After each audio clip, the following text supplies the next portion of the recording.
दी छोड़ सतगुरु रामपाल जी परमेश्वर जी की जय हो। परम पिता परमात्मा सारी सृष्टि के रचनहार कुल मालिक असंख्य ब्रह्मांडों के स्वामी जगत गुरु तीनों लोकों में प्रवेश करके सब का भरण पोषण करने वाले राजाधिराज आत्माधार नाथों के नाथ देवों के देव महादेव सर्वेश्वर महेश्वर मृत्युंजय अजरो अमर आदि अनादि सनातनी प्रभु जगत पिता जगदीश्वर श्री श्री 1008 की उपाधि के वास्तविक अधिकारी अकाल मूरत शब्द स्वरूपी राम वासुदेव सर्वगतम ब्रह्म परम पूज्य प्रथम पूज्य परम संत परम पुरुष परम धनी परम दयालु सत्य कबीर हक्का कबीर अल्लाहु कबीर अल्लाहु अकबर बाखबर अल्लाह ताला जगत के तारणहार जगत के मुक्तिदाता जगत के जगन्नाथ हारे के सहारे हिंदुओं के राम मुसलमानों के अल्लाह सिखों के वाहिगुरु ईसाइयों के मसीह दया के सागर दया निधि करुणा के सागर करुणा निधि स्वयंभू परिभू संकट मोचन कष्ट हरण मंगल करण दुख भंजन अविगत कबीर निर्विकार निर्विषम परमात्मा अलय अलेख सतगुरु आदि अनादि सतगुरु असली मर्यादा पुरुषोत्तम असली राम असली कृष्ण असली घनश्याम असली मुरारी राजाओं के राजा महाराजाओं के महाराजा शहंशाहों के शहंशाह सम्राटों के सम्राट भगवानों के भगवान अल्लाहों के अल्लाह प्रभुओं के प्रभु मसीहाओं के मसीह सच्चे वाहिगुरु बाबाओं के बाबा पीरों के पीर सेठों के सेठ जगत सेठ सावड़सा सेठ सर्वगुण संपन्न अनंत कोटि कलाओं के स्वामी अनंत कोटि ब्रह्मांडों के नायक योगियों में महायोगी ध्यानियों में महाध्यानी सिद्धों में परम सिद्ध ज्ञानियों में तत्वज्ञानी ब्रह्म ज्ञानी महाज्ञानी परम ज्ञानी सर्वश्रेष्ठ ज्ञानी विज्ञानी युवा कबीर समर्थ कबीर असमवात अमित ओझा सच्चे रहनुमा करीम अल्लाह सुभान अल्लाह दुनिया के अंतिम पैगंबर 8 सितंबर 1951 से गांव धनाना जिला सोनीपत हरियाणा भारतवर्ष की पावन भूमि पे प्रकट रियल कल की भगवान श्री नारायण साकार हरि श्री बाबा साहिब शब्द स्वरूपी राम संत श्रोमणी नूर अनंता सतगुरु रामपाल जी परमेश्वर जी के चरण कमल में साध संगति से जुड़े हुए आप और हम सभी सत्सेवक भाई बहनों का अनंत कोटि दंडवत प्रणाम।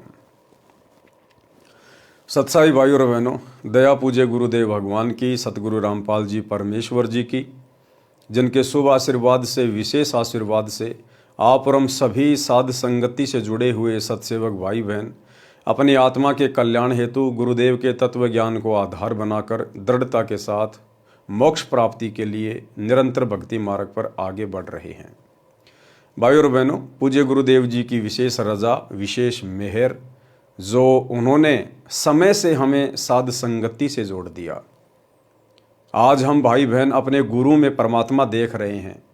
आज हम अपने पूज्य गुरुदेव जी को ही अपना इष्ट मानकर अपना कबीर देव भगवान मानकर पूज रहे हैं, भक्ति कर रहे हैं।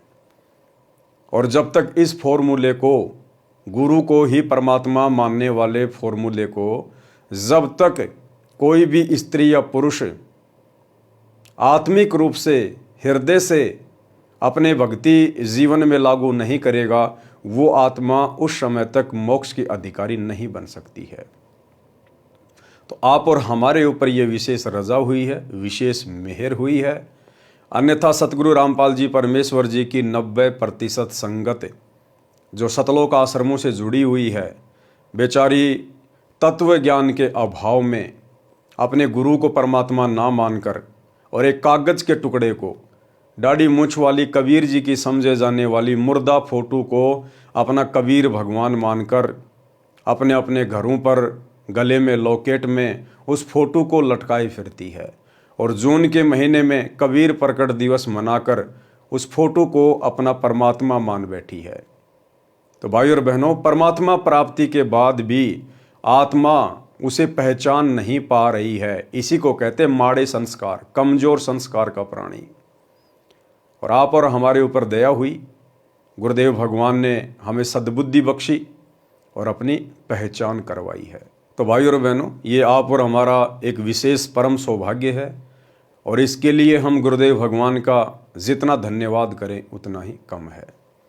तो भाई और बहनों, पूज्य गुरुदेव जी के कर कमल से लिखित पवित्र पुस्तक मुक्ति बोध के ऊपर वीडियो बनाने की श्रृंखला जारी है। इस श्रृंखला में आज हमारा ये 27वें नंबर का वीडियो है।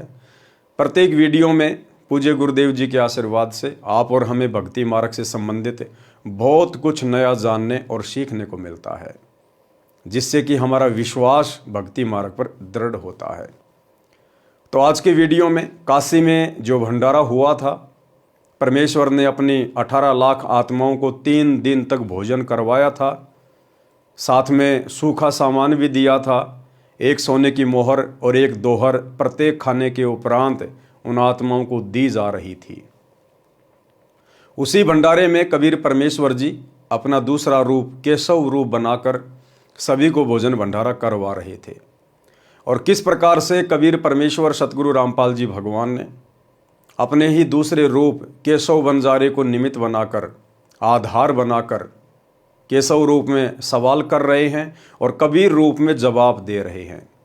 24 घंटे ज्ञान गोष्ठी चलती है, आत्माओं को समझाया जाता है।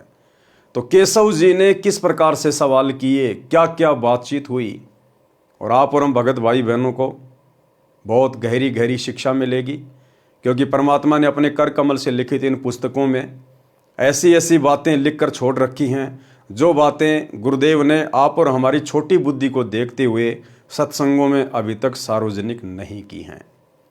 तो क्या कुछ केशव जी ने सवाल किए और परमात्मा जी ने क्या जवाब दिए। पवित्र पुस्तक मुक्तिबोध पेज नंबर 329, कबीर जी तथा केशव जी की ज्ञान चर्चा। पारक के अंक की वाणी नंबर 851 886 का सरलार्थ। केशव ने कबीर परमेश्वर से कहा कि हे कबीर, आप इस मलिन देश में किस लिए आए हो। केशव जी ने क्या कहा कबीर परमात्मा से कि आप इस मलिन देश में, इस गंदे देश में, इस नरक में, इस मृत लोक में जो सबसे गंदा है, सबसे घटिया है, आप यहां पर किस लिए आए, आप यहां पर क्यों आए। यानी सतलोक की तुलना में केशव जी ने इस पृथ्वी लोक को सबसे घटिया लोक बताया है।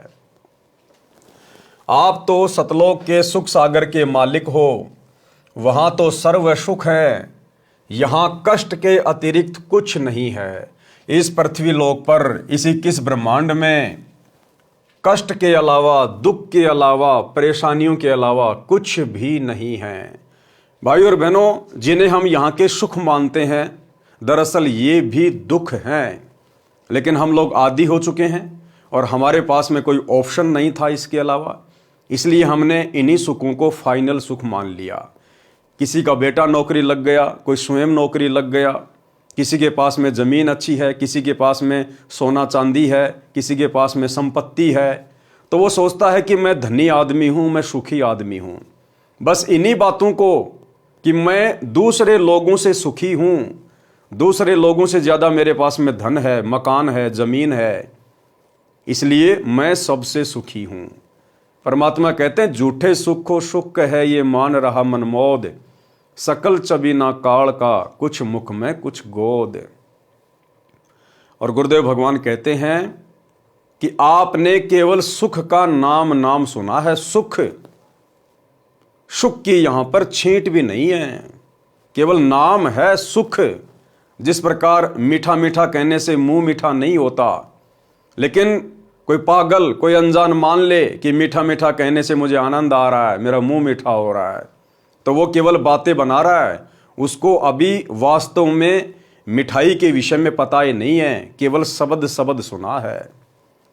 तो भाई और बहनों, सतलोक की तुलना में केवल यहाँ पर सुख एक शब्द है, लेकिन सुख का यहाँ पर आभास भी किसी को नहीं है। यहाँ के स्वर्ग, महास्वर्ग और जो नकली 4 लोक इस काल ने बना रखे हैं, परमात्मा कहते हैं यहाँ पर जाकर जो तुम अपने आप को सुखी मानते हो, जिनको तुम सुख कहते हो, केवल ये नाम है, वास्तव में सुख नहीं है। यहाँ कष्ट के अतिरिक्त कुछ नहीं है। ये तो जीव लोक है, ब्रह्मा विष्णु तथा शिव तक सब जीव हैं, जन्म मृत्यु के चक्कर में हैं। आपने वह सतलोक यानी अमान सुख चैन वाला यानी परम शांति वाला लोक क्यों छोड़ दिया। इस काल लोक के व्यक्ति झूठ कपट की बातें करते हैं, पाप तथा पुण्य के भोग में जन्म मृत्यु के चक्कर में पड़े हैं, महान कष्ट उठा रहे हैं। हे कबीर जी, आप कैसे रह रहे हो? छोड़ क्यों नहीं देते? जहाँ से आप आए हो वहाँ तो जगह जगह बाग हैं, गंगा जल जैसे जल के सरोवर हैं, स्थान स्थान पर फंवारे चल रहे हैं, सदा बसंत जैसा मौसम रहता है। इस लोक को देखकर मेरा चित्त भंग हो रहा है, यानी मेरा मन विचलित हो रहा है। केशव जी क्या कह रहे हैं कि हे परमेश्वर, इस गंदे लोक की व्यवस्था को देखकर, यहाँ के प्राणियों को देखकर, इनके शरीरों को देखकर मेरा चित्त भंग हो रहा है, मेरा मन विचलित हो रहा है। भाइयों और बहनों, केशव जी के द्वारा जिस प्रकार की बातें यहाँ के विषय में कही जा रही है, बताई जा रही है, आगे चलकर इसका एक निष्कर्ष निकलेगा, आगे चलकर हमें एक शिक्षा मिलेगी और हमारा विश्वास पूज्य गुरुदेव भगवान में और अधिक दृढ़ होगा। मैं आश्चर्य कर रहा हूं कि ये कैसे लोग हैं। वहां तो सब निवासी मानवों के सिर पर कलंगी शोभा करती है सतलोक में, वहां सुंदर देवांगनाएं यानी देवों की स्त्रियां हैं। यहां तो कोई भी व्यवस्था अच्छी नहीं है, न अच्छे घोड़े हैं, न सफेद हाथी हैं। धन्य है हे कबीर जी, आप पर मैं कुर्बान जाऊं। आपकी ऐसी सामान्य जिंदगी, आपकी ऐसी सामान्य जिंदगी, ये वही कबीर परमात्मा है भाई और बहनों, जो आज ऐसी सामान्य जिंदगी जी रहे हैं। आज परमात्मा जिस कदर अपने मिशन को गति देने के लिए हिसार की छोटी जेल में जाके चुपचाप बैठ गए हैं पिछले 10 वर्षों से, ये काल भी इस परमेश्वर की इस प्रकार की लीलाओं को समझ नहीं पाता और ये भी धोखे में रहता है कि ये वो संत नहीं हो सकता, ये कोई सतलोक से आया हुआ कोई विशेष परमात्मा का भेजा हुआ कोई दूत नहीं हो सकता, ये परमात्मा तो किसी हाल में हो ही नहीं सकता। अगर उसके साथ में इस प्रकार की बदतमीजी कर दी जाए तो भाई वो तो फोड़ के रख दे सब कुछ। लेकिन ये परमात्मा किस प्रकार से अपने आप को छुपा कर लीला कर रहे हैं, काल भी धोखा खा जाता है। आप पर मैं कुर्बान जाऊं आपकी ऐसी सामान्य जिंदगी देखकर। केशव ने कहा कि इस गंदे लोक को छोड़ दे। क्या कह रहे हैं केशव बार बार? कबीर जी, आप इस गंदे लोक को छोड़ दें। ये केशव की इस प्रकार की बातें इस पृथ्वी लोक के विषय में आप और हमें आगे गहरी शिक्षा देंगी। तो क्या कह रहे हैं केशव जी? केशव ने कहा कि इस गंदे लोक को छोड़ दे, चल अपने देश सतलोक में। ऊपर सतलोक में हीरों व लालों के पहाड़ हैं और यहां तो पत्थर के पहाड़ है, पत्थर के पहाड़। ये धरती तो मिट्टी की है, इसके ऊपर कदम रखते ही पाप लगता है। पृथ्वी ऊपर पग जो धारे, करोड़ जीव एक दिन में मारे। परमात्मा कहते हैं इस काल ने हमारे को इस कदर यहां पर उलझा रखा है। एक व्यक्ति जब अपने घर से बाहर कदम रखता है प्रतिदिन और जब शाम को वापस आता है तो कहते हैं रोजाना 1 करोड़ जीवों की हत्या करता है। 1 करोड़ जीवों की, मक्खी, मच्छर, कीट, पतंग, सूक्ष्म जीव, पैरों के नीचे 1 करोड़ जीव प्रतिदिन मारते हैं हम। 1 करोड़। यहां पर पांव भी ना रखना। इन सब का मुर्द फरोसी पिंड यानी नासवान शरीर है। ये तो जन्मते और मरते हैं। सतलोक में अमर शरीर है। सतलोक में जीवात्माओं को जो शरीर प्राप्त है वो नूरी शरीर है, एक तत्व से बना हुआ है। वो मुर्द फरोसी शरीर नहीं है, वो मरता नहीं है, नष्ट नहीं होता है, अविनाशी शरीर है। सतलोक में अमर शरीर है। यहाँ के स्त्री पुरुष आपस में गांडी बडूका खेल ही यानी मिलन करते हैं। अब देखो भाई और बहनों, ये हैं वो बातें, विशेष बातें जो गुरुदेव ने कभी भी अपने सत्संगों में विशेष जोर देकर नहीं कही। यदि ये परमात्मा उस समय अपने सत्संगों में ये गहरी गहरी बातें कहने लग जाते तो शायद आज आप और हम भाई बहन भक्ति पर ही ना टिक पाते। लेकिन गुरुदेव को पता था कि एक समय आएगा। वर्तमान में तो मैं इनकी नींव भर रहा हूं, इनको भक्ति मार्ग की ABCD सुना रहा हूं। 2, 4, 5, 10 साल के बाद में जब इन आत्माओं की बुद्धि विकसित होगी, उसके बाद मेरे द्वारा लिखित इन पुस्तकों में जो संकेत हैं, ये आत्माएं उनको समझने लग जाएंगी, उनको पकड़ने लग जाएंगी। और ये दास पिछले काफ़ी समय से आप सभी भगत भाई बहनों को गुरुदेव भगवान की प्रेरणा से यही संदेशा दे रहा है कि भाई हमने परमेश्वर की अमर वाणियों को समझना चाहिए। गुरुदेव कहते हैं भक्ति मार्ग पर पति पत्नी मिलन, पति पत्नी व्यवहार, ये भोग विलास, विषय वासना, ये सबसे ज्यादा हानिकारक है। हमें परमात्मा अभी तक विशेष जोर देकर इनको त्यागने के लिए इसलिए नहीं कह रहे क्योंकि अभी हमारी बुद्धि इस ज्ञान को समझने में इतनी तैयार नहीं हुई है। लेकिन भाई और बहनों, अब तो वो समय आ गया है। अब हमने गुरुदेव के ज्ञान को भी समझना पड़ेगा और अपनी आत्मा के कल्याण के लिए विषय विकारों से दूर भी हटना पड़ेगा। तो दास काफी समय से गुरुदेव की प्रेरणा से आप लोगों को यही संदेशा देता आ रहा है कि भाई जब तक आप भोग विलास से दूर नहीं हटेंगे, जब तक आप पति पत्नी मिलन वाली इस गंदी क्रिया से दूर नहीं हटेंगे, तब तक आप सार नाम के योग्य नहीं बन सकते, आप सार नाम के अधिकारी नहीं बन सकते। अब आप भाई बहनों को समझ में आएगा कि वर्तमान में गुरुदेव भगवान ने जिन जिन आत्माओं को सार नाम दे रखा है, ये ओरिजिनल सार नाम नहीं है। ये तो भाई बहन जबरदस्ती अपनी जो प्रतिक्रिया दिया करते थे सत्संग सुनने के बाद, उतावले हो जाते थे, गुरुजी हमें सार नाम दे दो, गुरुजी हमें सार नाम दे दो, हमें सार नाम कब मिलेगा कब मिलेगा। तो परमात्मा ने देखा कि ज्ञान को तो ये समझ नहीं रहे और सार नाम लेने की जल्दबाजी कर रहे हैं, क्योंकि परमात्मा ने सार नाम की महत्वता को बार बार सत्संगों में बताया। तो परमेश्वर ने एक नकली बंदूक पकड़ा दी। मालिक को पता था कि अभी ये सार नाम के योग्य नहीं है, क्योंकि परमेश्वर की वाणी है भाई सार नाम हमें कब मिलेगा, जब हम भगत बनेंगे तब मिलेगा ना। खाली नाम लेने मात्र से कोई भगत नहीं बन जाता, कोई सार नाम के योग्य नहीं बन जाता है। सार नाम के लिए सबसे पहले तो हमने भगत बनना पड़ेगा, भगत। और गुरुदेव ने बताया तुम अच्छे सच्चे भगत कब बनोगे। वैसे तो हर कोई अपने आप को भगत ही कहता है, जिसने नाम दीक्षा ले ली। आप 2 मिनट बाद उससे बात करो, वो बोलेगा मैं तो भगत बन गया।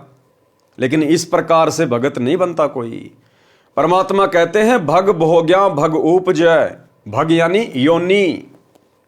परमात्मा कहते हैं भग भोग्या भग उपजय, भग से बचा न कोई, और जो कोई भग से बचे भगत कहावे सोई। असल में सतगुरु रामपाल जी परमेश्वर जी का भगत तो वो कहलाएगा जो इस पति पत्नी मिलन से दूर हो जाएगा, जो अपने आप को विषय वासनाओं से दूर कर लेगा। हमें रोज परमात्मा नित्य नियम के माध्यम से जगाते हैं, लेकिन हम ध्यान नहीं देते। गुरुदेव कहते हैं कामी क्रोधी लालची इनसे भक्ति ना होए, और भक्ति करे कोई सूरमा जाति वर्ण कुल खोए। कामी कौन होता है? कामी जो विषय वासनाओं में डूबा हुआ है, जो अभी भी भोग विलासिता में डूबा हुआ है। कहते हैं कामी क्रोधी लालची इनसे भक्ति नहीं हो सकती। आप भक्ति पर लग जरूर जाओगे, आप गुरु से उपदेश जरूर ले लोगे, आप 3 समय की आरती भी करोगे, मंत्र भी करोगे, सत्संग भी सुनोगे, लेकिन ये काल विषय वासनाओं को लेकर आपके अंदर सदा खलबली मचाए रखेगा। आप सारा दिन भक्ति करके थोड़े बहुत भाव बनाओगे, और ये काल 2 मिनट की विषय वासनाओं की उथल पुथल में आपके सारे भाव बिगाड़ देगा, आपके मन को विचलित कर देगा। इसलिए गुरुदेव भगवान कहते हैं कि यदि एक सच्चा भगत बनना है तो सबसे पहले आपने इन विषय विकारों से अपने गुरुदेव से प्रार्थना करके भक्ति पर ज्यादा जोर देके दूर हटना पड़ेगा। उसके बाद हम सार नाम के योग्य बनेंगे, सार नाम के अधिकारी बनेंगे। ये सार नाम कोई आलू टमाटर नहीं है जो परमात्मा आपको यूं ही बांट देगा, ले बेटा ले बेटा। इस सार नाम को सुरक्षित रखने के लिए परमात्मा ने धर्मदास जी को जिंदा समाधि दे दी। नानक जी से, अन्य महापुरुषों से परमात्मा ने सौगंध निकलवा दी थी, प्रतिज्ञा करवा ली थी कि आपने किसी को बताना भी नहीं है ये सार नाम क्या वस्तु है। और वर्तमान में गुरुदेव भगवान के जेल जाने के बाद आप देख रहे हैं किस प्रकार से गुरुदेव के कलयुगी परिवार ने, उनके बेटा बेटी भाई बंधु रिश्तेदारों ने, इन आश्रमों में कोऑर्डिनेटरों ने आलू टमाटर की तरह सार नाम को 15-15 हज़ार रुपए के चक्कर में 20-20 हज़ार रुपए के लिए, क्योंकि वर्तमान में पाठ प्रकाश की कीमत 25 हज़ार रुपए कर दी गई है, तो 25-25 हज़ार के लिए, 15-15 हज़ार के लिए किस प्रकार से सार नाम को आलू टमाटर बना दिया गया है। भले कोई मर्यादा में है या नहीं है, आपको सतनाम मिले हुए 5 साल हो गए, आप सतलोक आश्रमों में रेगुलर आ रहे हैं, आप नामदान सेंटरों पे जा रहे हैं, आप सतलोक आश्रम मैनेजमेंट हरियाणा के हर पीले पर्चे को मान रहे हैं, तो आप जी सार नाम के योग्य बन गए और आपको डेट दे दी जाएगी, फला फला डेट को सार नाम लेने के लिए धनाना आश्रम में आ जाइए। आप चाहे धनाना आश्रम में एंट्री करने से पहले सिगरेट का पूरा डब्बा पी के जाइए, फिर भी आपको सार नाम मिल जाएगा, क्योंकि वहां जो सार नाम देने वाला है वो आप जैसा 2 कोड़ी का जीव है। उसको क्या पता आप मर्यादा तोड़ के आए हैं या मर्यादा में हो। तो भाई और बहनों, ये काल प्रेरणा से धर्म को धंधा बनाकर केवल एक पाखंड चल रहा है। ओरिजिनल सार नाम के योग्य हम उस समय बनेंगे जब हम विषय वासनाओं से पूरी तरह से पाक साफ हो जाएंगे। तो गुरुदेव भगवान ने क्या कहा है यहां पर, वर्तमान में जो भगत भाई बहन इतना तत्व ज्ञान लेकर भी और विशेषकर सतनाम लेने के बाद भी जो भाई बहन पति पत्नी मिलन में हैं, जो भोग विलास में हैं, जिन्होंने शारीरिक संबंध बनाने नहीं छोड़े हैं, परमात्मा कहते हैं वो तो गांडी बडूका खेल रहे हैं। गांडी बडूका यानी केशव जी ने गाड़ी दी है, गाड़ी। जैसे आप और हम भगत भाई बहन पहले कह दिया करते थे एक दूसरे को ज्ञान के अभाव में, ए गांडू इधर आ। तो गांडू का मतलब क्या होता है, जो अभी उसी वस्तु के पीछे पड़ा हुआ है, जो अभी योनि के चक्कर में पड़ा हुआ है, विषय वासनाओं में सना हुआ है, उसको गांडू कहते थे। और परमात्मा ने उसी चीज को क्या कहा, गांडी बडूका। तो केशव जी क्या कह रहे हैं कि यहां के लोग कितने गंदे हैं, ये कैसे भक्ति करेंगे आपकी, कैसे इनके अंदर आपकी भक्ति प्रवेश करेगी परमात्मा। ये तो गांडी बडूका खेल ही, ये तो गांडी बडूका का खेल खेल रहे हैं। अभी भी इन लोगों को समझ में नहीं आई कि तुमने सतलोक भी जाना है। ये ज्ञान तुम्हें धरती पर कौन दे रहा है, तुम्हारा मनुष्य जीवन प्राप्त करने का टारगेट क्या है, मकसद क्या है, लक्ष्य क्या है। इन लोगों को कुछ भी समझ में नहीं आ रहा परमात्मा। ये तो आपसे इतना ज्ञान लेने के बाद भी गांडी बडूका का खेल खेल रहे हैं, गांडी बडूका का, और उम्मीद कर रहे हैं सतलोक जाने की, सार नाम लेने की।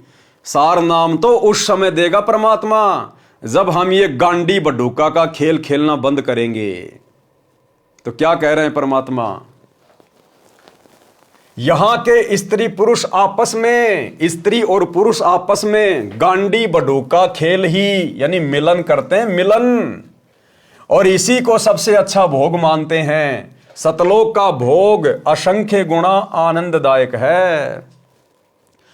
दास ने परमात्मा के मुख कमल से एक सत्संग में सुना था कि पुण्यात्माओं, यहां तुम जो सुख स्त्री पुरुष मिलन में ढूंढते हो, शारीरिक संबंध बनाने में जिस सुख को तुम सुख मानते हो ना, इससे असंख्य गुणा सुख सतलोक में है। असंख्य गुणा सुख यानी वहां पर हम इस प्रकार से गांडी बडूका का खेल नहीं खेलते। सतलोक में स्त्री पुरुष वहां पर शारीरिक मिलन नहीं करते, लेकिन वहां पर आपस में जो प्यार प्रेम है पति और पत्नी का, दृष्टि मात्र से यहां जो हम आनंद महसूस करते हैं झूठा एक बार के शारीरिक मिलन में, परमात्मा कहते हैं वहां पर ऐसा आनंद, ऐसा सुख यहां के गांडी बडूका वाले खेल से करोड़ों गुना अधिक है, करोड़ों गुना अधिक है। और यहां का झूठा सुख तो तुम 1 मिनट ले लोगे, 2 मिनट ले लोगे, और वहां तो अनवरत अखंड सुख है, अखंड। लेकिन भाई और बहनों, वहां का वो अखंड सुख मिलेगा कैसे, जब तक हम यहां के गांडी बडूका वाले खेल से दूर नहीं हटेंगे, इस गंदी विषय वासना वाली इस क्रिया से दूर नहीं हटेंगे। और अब ठीक का समय आ गया है, इसलिए परमात्मा बार बार कबीर सागर के सरलार्थ में और मुक्ति बोध पुस्तक में इस क्रिया से दूर हटने के लिए आप और हमें प्रेरित कर रहे हैं। यानी परमात्मा खुल के नहीं कहना चाहते, लेकिन इस पुस्तक में परमात्मा ने हर प्रकार से लिख दिया है और खुलकर कहने के लिए, समझाने के लिए इस पवन दास नाम के 2 कौड़ी के कुत्ते को खड़ा कर दिया है कि भाई अगर मैं डायरेक्टली कहूंगा तो ये आत्माएं नाराज हो जाएंगी कि लो भाई, अब तो गुरुजी ने स्त्री पुरुष मिलन के लिए भी मना कर दिया है। क्या बच्चों की शादियां नहीं करें? क्या बच्चों की रमेणियां नहीं करें? अरे उन बच्चों की रमेणी करो, उन बच्चों की शादी करो जिनको यहीं पर आजीवन जन्म जन्म ये गांडी बड्ढूका का खेल खेलना है। आप सोच भी कैसे सकते हैं अगर आपको ये ज्ञान समझ में आ गया तो? क्या आप अपने बच्चों को गांडी बड्ढूका वाले खेल में डालना चाहते हैं क्या? यहीं पे गधे कुत्ते बनता हुआ देखना चाहते हैं क्या? जब गुरुदेव ने कह दिया कि कोटि जन्म तू राजा की न्या मिटी न मन की आशा और भिक्षुक होकर दर दर घूम लिया मिला न निर्गुण राशा, कि करोड़ों जन्म तू राजा के प्राप्त कर चुका है। अब राजा को तो हम यहां बहुत ज्यादा सुखी मानते हैं ना, हर प्रकार से वैभवशाली मानते हैं कि राजा से बढ़कर सुख तो किसी को हो ही नहीं सकते। तो करोड़ों बार आप और हम सभी आत्माएं, चाहे कोई 84 में है चाहे कोई स्त्री पुरुष है, करोड़ों बार हम राजा और रानियां बन चुके हैं और वो सुख जिनको हम सुख मानते हैं वो भोग चुके हैं। क्या आज हमें याद है वो सुख? नहीं याद है ना। तो फिर ये गांडी बड्ढूका वाला खेल खेलते खेलते तुम कितने दिन सुख भोग लोगे? क्या याद रख लोगे तुम उसको? और ये सुख हमें दे क्या देगा फिर अंत में, सिवाय गधा कुत्ता बनाने के छोड़ने के अलावा? दूसरी बात परमात्मा ने हमें और समझाई कि कोटि शीश तूने दे दिए यमराजा की फेंट, कि भाई आप लोगों ने अपने करोड़ों सिर इस काल को दे दिए। ये तुम्हें झटके से मारता है, ये तुम्हें मुर्गा बना देगा, बकरा बना देगा, भैंस बना देगा, खरगोश बना देगा और फिर तुम्हें कसाई से कटवाएगा तुम्हारे सिर। ये इस प्रकार से तुम्हारे शीश लेता है झटके से, दर्दनाक तरीके से, तड़पा तड़पा कर, और तुमने करोड़ों सिर दे दिए इसको, करोड़ों सिर। और कहते एक शीश दे के देख ले सतगुरु अपने की भेंट। गुरुदेव कह रहे हैं काल को तो तूने करोड़ों शीश दे दिए और इसने तेरी दुर्गति की है, लेकिन एक शीश तू मुझे देखकर देख। और परमात्मा कहते हैं तुम्हारा सिर मैं इसकी तरह से नहीं लूंगा, मैं तुम्हारा सिर कटवाना नहीं चाहता। सिर देने का मतलब है अपने गुरुदेव के चरणों में अपना सब कुछ समर्पित कर देना, अपना तन मन धन अपने गुरुदेव को समर्पित कर देना। गुरुदेव ने हमें जो शिक्षा दी है, जो मर्यादा दी है, जो आज्ञा दी है, उसके अनुसार अपने मन को चलाना, यह है अपने गुरु को शीश देना। यानी जैसा गुरु कहे वैसा हम करें, यह होता गुरु को शीश देना। तो गुरुदेव कहते हैं तूने करोड़ों सिर दे दिए इस काल को, मिला तुझे कुछ नहीं, और अब भी तू काल को ही सिर देने जा रहा था। ये तो मैंने तेरे को पकड़ लिया और तू आधे से ज्यादा जीवन तो जी चुका है। तेरी 15, 20, 25, 30 साल की उम्र बाकी है। अब ये 15, 25, 30 साल का जीवन तो मेरे चरणों में समर्पित कर दे। ये गांडी बड्ढूका वाला खेल खेलना छोड़ दे। मैं तुझे सदा सदा के लिए फिर वो अमर सुख दूंगा। केवल नाम नाम है, वास्तविक वस्तु यहां नहीं है जो तुम्हें सुख दे सके। वो कैसे नहीं है भाई और बहनों, देखो हमने समझना पड़ेगा झूठा सुख कैसे है। अब ये गांडी बड्ढूका का खेल खेलते हैं, स्त्री पुरुष शारीरिक मिलन करते हैं, जब तक वे एक दूसरे से लिपटे रहते हैं, चिपके रहते हैं, तब तक तो उनको लगता है पता नहीं हम क्या अमृतत्व प्राप्त कर रहे हैं। और जैसे ही वो शारीरिक संबंध बनाने से निफराम होते हैं, उनकी आपस में इच्छा भी नहीं करती छूने की, एक दूसरे को हाथ लगाने की। जैसे ही हमारे शरीर से रज और बीरज का स्राव होता है, उसके बाद में स्त्री और पुरुष की आपस में एक दूसरे को छूने की इच्छा भी नहीं बनती है। अब पहले तो हमें वो सुख दे रहा था, और जैसे ही हम शारीरिक क्रिया से संपन्न हुए, उसके बाद में एकदम से हम एक दूसरे को देखना भी नहीं पसंद करते, छूना भी हम नहीं पसंद करते। बस इतना ही सुख था वो। तो परमात्मा कहते हैं झूठे सुख को सुख है ये मान रहा मनमोद, और शकल चबी ना काल का कुछ मुख में कुछ गोद। और उस शारीरिक मिलन ने हमें दिया क्या? झूठा सुख दे दिया, और बदले में हम कितने दोषी बन गए परमात्मा के। गुरुदेव ने ज्ञान गंगा पुस्तक में लिखा है कि अनावश्यक रूप से भोग विलास करना एक बच्चे की हत्या करने के बराबर है, एक बच्चे की हत्या करने के बराबर। कितने असंख्य जीवाणु मरते हैं जब हम एक बार शारीरिक संबंध बनाते हैं, और उसके बाद हमारा बल, हमारा तेज, हमारा नूर कितना घट जाता है, कितना कम हो जाता है। शारीरिक संबंध बनाने से हमारी उम्र भी घटती है, हमारी आयु घटती है, और शरीर छोड़ने के बाद हम ब्रह्मा जी के इतने ऋणी हो जाते हैं, उसका हम फिर कर्जा नहीं उतार पाते। फिर कई युगों तक हम लोग नरक भोगते हैं, वो गांडी बडूका खेल खेलने के कारण। नरक से निकलने के बाद फिर गधे कुत्ते सूअर का जन्म भोगते हैं।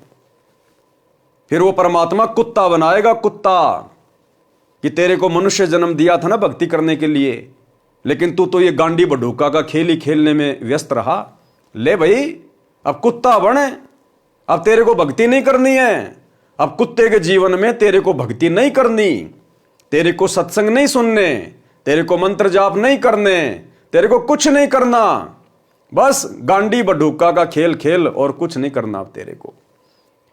तो वो 2 मिनट का सुख और दुख पहाड़ के जैसा। गुरुदेव कहते हैं रिंचक सा सुख और दुख सुमेर समाना, कि वो 2 मिनट का सेज का सुख और तूने पहाड़ जैसी आफत मोल ले ली, पहाड़ जैसी आफत।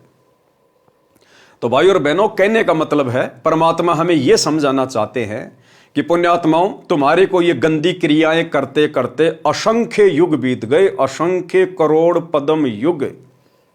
जब से हम सतलोक से अपने पिता से बिछुड़ कर आए हैं, और हम जिस भी लोक में गए हैं, काल ने हमें इन्हीं क्रियाओं से बांध के रखा है। क्योंकि काल को पता है कि जिस कुक्रम के चलते मुझे सतलोक से निकाला गया, अरे दुर्गा के साथ में जबरन बलात्कार करने का तो प्रयास किया था सतलोक में, तो काल को पता है कि परमात्मा इस गांडी बडूका वाली क्रिया से बहुत नाराज होते हैं। तो काल तो हमें सबसे ज्यादा वही कर्म करवाएगा ना जबरदस्ती, जिससे कि हम परमात्मा के दोषी बने और काल के ऋणी बने, कर्जदार बने। तो आज गुरुदेव भगवान हमें हर प्रकार से समझा रहे हैं कि भैया, अगर तुम मेरी शिक्षाओं में चलोगे, मेरी आज्ञा में चलोगे, विषय वासनाओं से दूर हट के भक्ति करोगे, तो ये भक्ति भी तुम्हारे अंदर धीरे धीरे प्रवेश होगी। अन्यथा तुमने तो उस मटके में छेद कर लिया। जैसे किसी मटके में नीचे छेद हो रखा है और ऊपर से हम पानी डाल रहे हैं कि मैं अपने परिवार के लिए और मेरे लिए इस मटके में पानी भर रहा हूं, गर्मी में पानी पीऊंगा, ठंडा पानी रहेगा, और नीचे उसमें छेद भी कर रखा है। वो पानी ज्यादा देर नहीं रुकेगा, 10-15 मिनट में खाली हो जाएगा, चाहे कितना ही भरते रहो। तो इसी प्रकार हम भक्ति भी कर रहे हैं कि मैं सतलोक जाऊंगा, वहां के सारे सुख प्राप्त करूंगा, और यहां भी मैं सुखी रहूंगा। और फिर आप जी ये गांडी बडूका वाली ये क्रिया भी कर रहे हैं। एक तरफ तो आप ओम नाम का जाप करके ब्रह्मा और शांवत्री जी का ऋण उतार रहे हैं, और दूसरी तरफ आप ये गांडी बडूका वाला खेल खेलते हुए उसी ब्रह्मा शांवत्री का ऋण भी चढ़ा रहे हैं। तो भैया, जो आदमी साथ में कर्जा ले रहा है और नौकरी कर करके कर्जा उतार भी रहा है, उस आदमी का कभी जिंदगी में कर्जा नहीं उतरेगा। अगर कर्जा उतारना है तो सबसे पहले आपने उधार लेना बंद करना पड़ेगा, और धीरे धीरे कमाई करके अगले को देना पड़ेगा, तब जाके आप कर्ज मुक्त होगे। तो भाई और बहनों, परमात्मा हमें हर प्रकार से भक्ति मार्ग पर सफलता प्राप्त करवाने के लिए समझाना चाहते हैं कि यदि आप मेरी आज्ञा में चलोगे, मेरी मर्जी में चलोगे, और विषय वासनाओं से हटकर जब आप इस भक्ति पर लगोगे दृढ़ होकर, तब आपकी सुरती सतलोक की तरफ लगेगी। अन्यथा खाली सत्संग तुम सुनते रहो, शब्द सुनते रहो हैं, और सुरती तुम्हारी कभी 7 जन्म में भी लगनी नहीं है परमात्मा में। तो केशव जी यहां पर यही बात कह रहे हैं कि परमात्मा सतलोक में तो अमर शरीर है, अविनाशी शरीर है, और यहां के स्त्री पुरुष ये तो गांडी बडू का खेल ही, आपस में मिलन करते हैं, मिलन। ये बात क्यों लिखी गई? क्योंकि ये परमात्मा को अच्छी नहीं लगती, परमात्मा को स्वीकार्य नहीं है। अरे केशव रूप में कौन था? खुद कबीर परमात्मा ही है ना, सतगुरु रामपाल जी भगवान, खुद केशव कबीर भगवान ही है ना। तो भगवान ही तो कह रहे हैं, केशव कह रहे हैं, समझिए कबीर परमात्मा कह रहे हैं। तो परमात्मा तो इस क्रिया से बहुत नाराज हैं, इस क्रिया को तो परमात्मा गलत बता रहे हैं। तो हमारे भगवान जिस क्रिया के करने से खुश नहीं है, उस क्रिया को खुशी खुशी करके आप और हम कैसे अपने भगवान को खुश कर सकते हैं? 7 जन्म में नहीं कर सकते। तो भाई और बहनों, समझदार को तो संकेत ये काफी है कि आपने यदि इसी जन्म में सतलोक प्राप्त करना है, पूर्ण मोक्ष प्राप्त करना है और सतलोक के योग्य बनना है, सारनाम के योग्य बनना है, तो आपने किन किन क्रियाओं से अपने आप को दूर करना पड़ेगा। यहां के स्त्री पुरुष आपस में गांडी बडूक का खेल ही, यानी मिलन करते हैं, सेक्स करते हैं, और इसी को सबसे अच्छा भोग मानते हैं। सतलोक का भोग असंख्य गुणा आनंददायक है।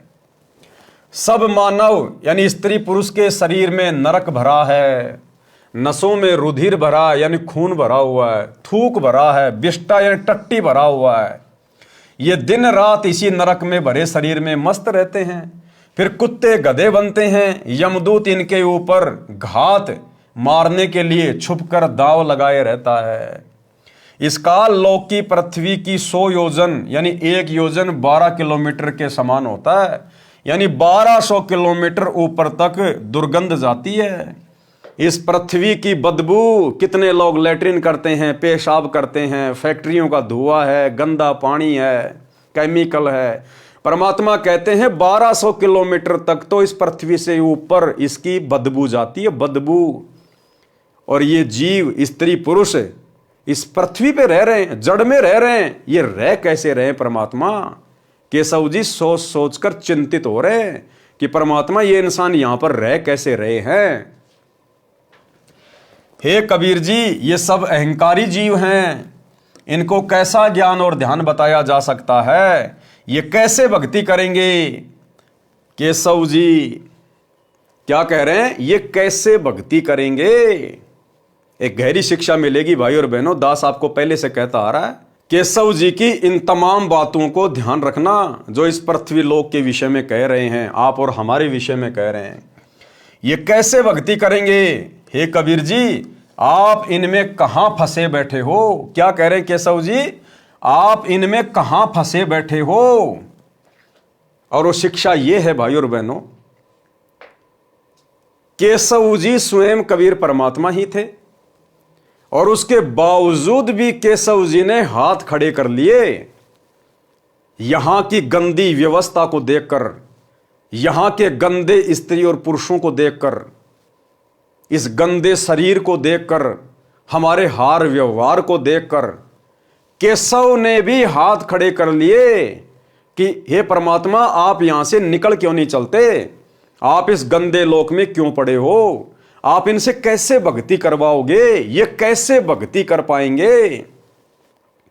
आप सोचिए भाई और बहनों, जो भाई बहन अपनी अज्ञानता के चलते ये मानते हैं कि हमारे गुरुजी सतगुरु रामपाल जी तो कबीर जी के अवतार हैं, कबीर जी के द्वारा भेजी गई आत्मा हैं, कबीर जी के द्वारा सतलोक से भेजे गए उनके दास हैं, कोई संदेश वाहक हैं।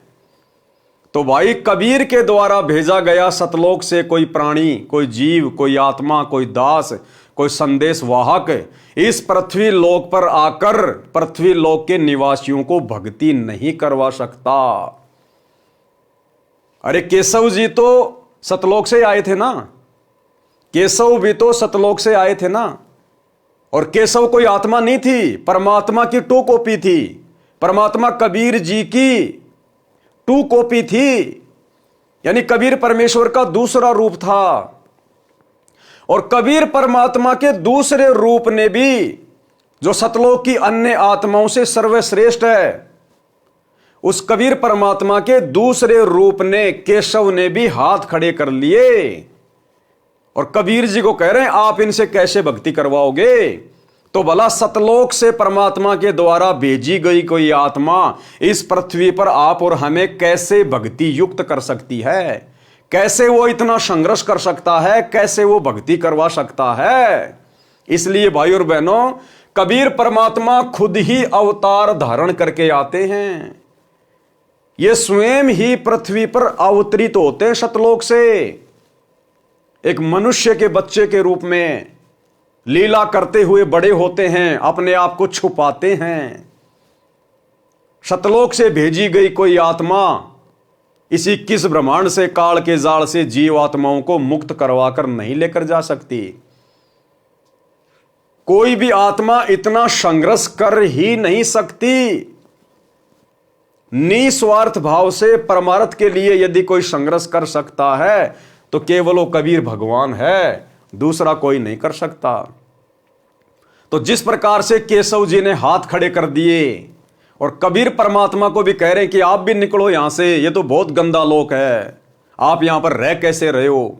तो सोचिए, यदि कबीर भगवान ने संत रामपाल जी को अपनी आत्मा के रूप में धरती पे भेजा है तो भाई फिर किसी का मोक्ष संभव नहीं है। आत्मा से आत्मा का मोक्ष संभव नहीं हो सकता।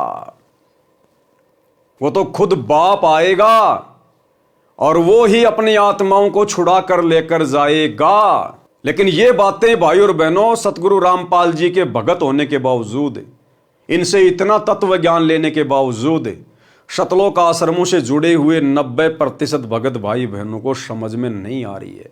काल ने पूरी तरह से बुद्धि ऑफ कर रखी है कि मैं इनमें से एक को भी गुरु को परमात्मा नहीं मानने दूंगा। और जब तक आपके अंदर यह दृढ़ विश्वास नहीं होगा कि मेरा गुरु स्वयं परमात्मा है, कबीर है, ये कोई मिडिल मैन नहीं है, ये किसी का भेजा हुआ कोई अवतार नहीं है, ये कोई आत्मा नहीं है, ये स्वयं बाप है, बाप। और इनको अपना बाप मानकर जब हम सारी आध्यात्मिक क्रिया करेंगे तब कहीं जाकर इनके आशीर्वाद से हम इस काल जाल से मुक्त हो पाएंगे। आप लोगों के दृढ़ विश्वास के लिए एक बहन का छोटा सा 5-6 मिनट का वीडियो सुनाता हूं। आप जी को पता है कि वर्तमान में महाकुंभ का मेला लगा हुआ है और मीडिया वाले, अन्य यूट्यूब चैनल वाले बहुत सारे लोगों के, बाबाओं के इंटरव्यू ले लेकर 2 पैसे कमाने के लिए अपने चैनल पर डालते रहते हैं। ऐसे ही एक यूट्यूबर ने और महाकुंभ में गई हुई एक लेडीज का वीडियो बनाया, जो लेडीज अपने आप को नूर अनंता कहती है, नूर अनंता। हालांकि उस बहन को पता नहीं बेचारी को कि नूर अनंता वास्तव में कौन है। असल में नूर अनंता कबीर परमेश्वर सतगुरु रामपाल जी भगवान है। ये इस परमेश्वर का उपमात्मक नाम है। नूर अनंत, नूर अनंता का मतलब है जिसके शरीर की शोभा, जिसके शरीर का नूर अनंत है, अनंत। और गुरुदेव ने क्या बताया कि सतलोक में परमात्मा के एक बाल में 1 करोड़ चंद्रमा, 1 करोड़ सूरज, इनसे भी कहीं ज्यादा रोशनी है। तो असल में जो नूर अनंत शब्द है, ये कबीर परमेश्वर सतगुरु रामपाल जी भगवान का उपमात्मक नाम है। तो उस नूर अनंता स्त्री ने क्या कुछ कहा वर्तमान समय के संदर्भ में। हालांकि वो सतगुरु रामपाल जी की शिष्या नहीं है, उसको ये तत्व ज्ञान प्राप्त नहीं है, लेकिन परमात्मा उसके अंदर प्रेरणा कर रहे हैं क्योंकि वो परमेश्वर की 64 लाख वाली आत्माओं में से है। क्योंकि ऐसी विशेष आत्माएं ही वैराग्य धारण करती हैं, जिनको संसार से मोह व्याप्त नहीं होता। वो नूर अनंता बहन अपने घर परिवार से सक्षम है, समृद्ध है। उसके बच्चे कनाडा में रहते हैं और उसका जो ससुराल है वो संपन्न है, लेकिन उसका मन नहीं लगा। उसने परिवार को एक प्रकार से त्याग दिया। त्यागने का मतलब है उसका मन उस परिवार में नहीं लगा। वो रहती अपने परिवार में है, लेकिन बीच बीच में उसके अंदर वो भक्ति भाव उमड़ जाता है, जिस कारण से अपनी आध्यात्मिक वो क्रियाएं करने लग जाती हैं। लेकिन अभी तक इस आत्मा को सही रास्ता नहीं मिल पाया है। लेकिन इसके अंदर जो स्मृतियां हैं वो परमात्मा की तरफ से हैं। जो बातें ये कह रही है, जो बातें ये बोल रही हैं, ये इसकी पिछली भक्ति के कारण परमात्मा इसमें प्रेरणा करता है। और परमात्मा इसमें प्रेरणा केवल इसलिए कर रहा है क्योंकि देखो, दुनिया वाले तो इसका इंटरव्यू देख के कुछ समझ नहीं पाएंगे, क्योंकि ये बहन दुनिया वालों को जिस सांकेतिक भाषा में समझा रही है ना, दुनिया उस सांकेतिक भाषा को समझने के योग्य नहीं है, समझने के लायक नहीं है, सक्षम नहीं है। सक्षम तो सतगुरु रामपाल जी भगवान की शरण में आने के बाद, इनके सत्संगों को सुनने के बाद में बना जाएगा। तो ये दुनिया वालों को जो सांकेतिक संदेश दे रही है, तो दुनिया वालों को समझ में नहीं आ रही वो बातें। ये आत्मज्ञान की बात कर रही है। कहीं मत जाओ, अपने घर में रहो, अच्छे शुभ कर्म करो। और कह रही है वो सबका बाप अब की बार खुद आया हुआ है। अब इसको क्या पता, और आ गया तो कहां है, इस बहन को क्या पता, लेकिन इससे परमात्मा बुलवा रहा है। ये कह रही है कि अब की बार कोई मिडिलमैन नहीं है। मिडिलमैन मानी कोई एजेंट नहीं आया उस परमात्मा का। अब की बार उस परमात्मा का कोई मिडिलमैन नहीं है, कोई एजेंट नहीं है। सतलोक से कोई दलाल नहीं आया, कोई एजेंट नहीं आया परमात्मा का, कोई संदेशवाहक नहीं आया। कहते अब की बार तो वो बाप खुद ही आया है। और ये बाप भाई सबके सामने रहा। ये है वो बाप जिसे आने वाले समय में पूरी दुनिया जानेगी, पहचानेगी, नतमस्तक होगी। ये है वो कल की भगवान जिसके बारे में सांकेतिक भाषा में वो नूर अनंता बहन बार बार अपने वीडियो में जिक्र करती है। इसलिए दास कहता है, आप और हम भगत भाई बहनों का, विशेषकर साध संगति से जुड़े हुए भाई बहनों का परम सौभाग्य कि आज परमेश्वर ने आप और हमारा इतना ज्ञान योग खोल दिया, आप और हमारी इतनी ज्ञान वाली आंखें खोल दी हैं कि हम किसी के भी संकेत को तुरंत समझ जाते हैं, तुरंत। और मात्र संकेत समझने से बात नहीं बनती। इस प्रकार के वीडियो देखकर संकेत तो शतलोक आश्रमों से जुड़े हुए भाई बहन भी समझ रहे हैं, लेकिन जब तक आप अपने गुरु को परमात्मा नहीं मानोगे, बापों का बाप नहीं मानोगे, तब तक आप इन वीडियो को सुनकर देख भी कुछ प्राप्त नहीं कर सकते। तो आप और हम गुरुदेव के आशीर्वाद से संकेतों को भी समझ रहे हैं, और हम असल में गुरु को परमात्मा मानकर आध्यात्मिक क्रियाएं भी कर रहे हैं। और जब तक हम इस प्रकार से भक्ति मार्ग पर नहीं चलेंगे, हम कुछ भी हासिल नहीं कर सकते हैं। तो क्या कुछ कह रही है ये नूर अनंता बहन परमात्मा के आशीर्वाद से। दास बीच बीच में विश्लेषण करता रहेगा, ध्यान से सुनिए। नमस्कार, आप देख रहे हैं पीजी न्यूज। मैं प्रवीण आप सभी का बहुत बहुत स्वागत करता हूं। मित्रों, अभी हम लोग काशी में हैं और आपको बता दें कि हमारे साथ आप जिन्हें देख रहे हैं, हो सकता है कि मुझे लग रहा है कि आप सभी अब पहचान गए होंगे कि नूर अनंत माता जी हैं। और आपको बता दें कि माता जी महाकुंभ को लेकर कई ऐसी भविष्यवाणियाँ की थी, जो कि वीडियो जो है वो इंटरनेट पे पड़ी और इंटरनेट पर लोगों ने खूब प्यार दिया, आशीर्वाद दिया। और आपको बता दें कि माँ ने जो भी बातें बताई थी कुंभ में खड़ी होके गंगा जी के किनारे, वो सारी बातें जो हैं आज सत्य हो गई। माता जी ने कहा था कि अब की बार महाकुंभ में कुछ अलग होने वाला है। कुछ अलग का संकेत जो था वो वही था कि कुछ इस प्रकार की बातें होंगी जिनकी चर्चा पूरी दुनिया में होगी, और सही बात वही हुआ। माता जी का और साफ तौर से एक कहना था कि इसमें वही लोग बचेंगे जो पुण्य का काम कर रहा है और जो अच्छा कर्म कर रहा है, वही लोग बचेंगे, नहीं तो कुछ न कुछ तो ज़रूर होगा। और ऐसे में अगर बात करें तो महाकुंभ में 2 बार आगजनी की घटनाएं हुई, और अगर बात करें तो भगदड़ हुई, और भगदड़ में हम बात करें कई लोग जो है अपने को खो दिया। अब वो इस दुनिया में नहीं है। सरकार के जो आंकड़े हैं वो 30 का आंकड़ा है, लेकिन अगर हम दैनिक भास्कर की रिपोर्ट की बात करें तो दैनिक भास्कर जो है वो 1500 का रिपोर्ट बता रही है।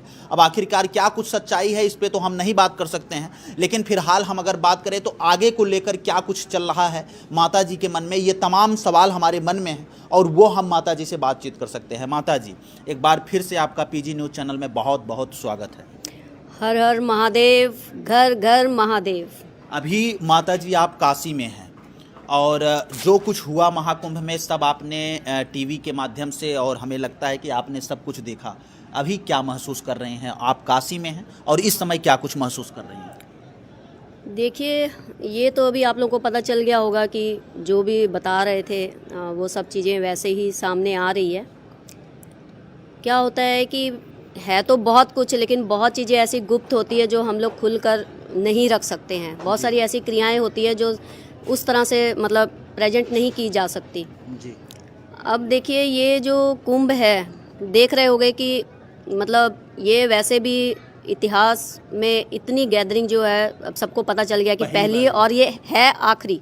हाँ। सिर्फ गैदरिंग पहली नहीं है हाँ। कि आगे जाके ये है भी आखिरी, ये आखिरी अच्छा, बात। इसके बाद अगर हम बात करें माता जी, तो इतना ये नूर अनंता बहन कह रही है कि जिस प्रकार से आपने कुंभ में जो भीड़ देखी है, जो गैदरिंग देखी है, ये आखिरी गैदरिंग है, ये आखिरी भीड़ है। इसके बाद दुनिया में कभी भी इस प्रकार की भीड़ आपको देखने को नहीं मिलेगी। बिल्कुल सत्य बात है भाई और बहनों। देखो, आने वाले समय में आप और हम भगत भाई बहनों को तो पता ही है कि पूरी दुनिया में यदि भक्ति चलेगी तो सतगुरु रामपाल जी की चलेगी। इस पूरी पृथ्वी पर केवल एक ही ज्ञान रह जाएगा, सतगुरु रामपाल जी का तत्व ज्ञान। सतगुरु रामपाल जी परमेश्वर जी के सानिध्य में, उनकी देख रेख में पूरे विश्व की जो सरकारें हैं वो संचालित होंगी। यानी जो रिमोट कंट्रोल होगा पूरी दुनिया का, वो गुरुदेव भगवान के हाथ में होगा। और आने वाले समय में जब पूरा विश्व इनकी भक्ति करेगा, सब इनकी शरण में होंगे। कटनी और छटनी के बाद 2028 युग परिवर्तन के बाद जितनी अच्छी आत्माएं पृथ्वी पर बचेंगी, वे सभी आत्माएं केवल भक्ति करेंगी, जो कई करोड़ों की संख्या में होंगी। लेकिन उस समय भी गैदरिंग नहीं होगी कभी भी। अब बहुत सारे भगत भाई बहन जो सतलोक आश्रमों से जुड़े हुए हैं, उनके मन में तो यही खरपतवार चलती रहती है। वो तो यही सोच रहे हैं कि आने वाले समय में धनाना आश्रम में धनाना आश्रम को और बड़ा कर दिया जाएगा और पूरी दुनिया के लोग धनाना आश्रम में सत्संग सुनने आएंगे, करोड़ों लोग एक जगह बैठ के सत्संग सुनेंगे। नहीं, ये जो भविष्यवाणी ये बहन कर रही है ना, ये परमात्मा की विशेष प्रेरणा से कर रही है। ये लास्ट भीड़ थी कुंभ के मेले में। आने वाले समय में कोई कुंभ वाम्ब नहीं होना। अब ओलिया जितना होना था उतना। अब तो लोगों का घरों से बाहर निकलना मुश्किल हो जाएगा और आगे भी कभी भीड़ नहीं होगी।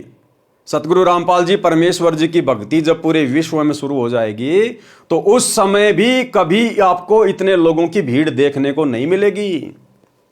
परमात्मा भीड़ इकट्ठा नहीं करेगा। ये कलयुग की बिचली पीढ़ी का समय है। परमात्मा ने घर घर में टीवी लगवा दिए, घर घर में। हर एक के हाथ में परमात्मा ने मोबाइल दे दिए, हर एक के हाथ में। परमात्मा भीड़ इकट्ठा करके सत्संग नहीं करेगा। अपने अपने घरों पे बैठो, ज्ञान दे दिया गया है। मर्यादा में रह के भक्ति करोगे तो परमात्मा साथ रहेगा। चाहे अमेरिका रहो, चाहे इंग्लैंड रहो, चाहे भारत में रहो। बकवाद करोगे तो झटका लगेगा। चाहे कहीं भी छुप के बकवाद कर लेना, इस परमात्मा की नजरों से नहीं बच पाओगे। तो आने वाले समय में सत्संग सुनने के लिए परमात्मा भक्तों की भीड़ जमा नहीं करेगा। परमात्मा ने घर घर टीवी दे दिए, घर घर मोबाइल दे दिए। आपस में भाई बहन ज्ञान चर्चा करो, क्योंकि गांव के गांव भगत होंगे, नगर के नगर भगत होंगे। और जब हर जगह भगत होंगे तो भगतों को आपस में इकट्ठा होने की जरूरत कहां है।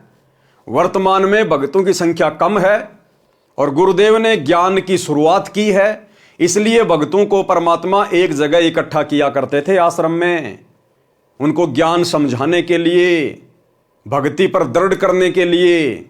जब आने वाले समय में घर घर में परमात्मा का ज्ञान होगा, गांव गांव में परमात्मा के भगत होंगे, तो फिर उन भगतों को आपस में मिलने के लिए किसी एक आश्रम में इकट्ठा होने की जरूरत नहीं पड़ेगी। सत्संग सुनने के लिए भक्तों को आश्रम में इकट्ठा होने की जरूरत नहीं पड़ेगी। जैसे वर्तमान में आप देख रहे हैं, हिसार जेल से परमात्मा अपने विशेष संदेश भेज रहे हैं। क्या परमात्मा भक्तों को इकट्ठा कर रहे हैं? नहीं, ये सोशल मीडिया दे दी परमात्मा ने। यूट्यूब पर डालो और लाखों भगत अपना सुनो।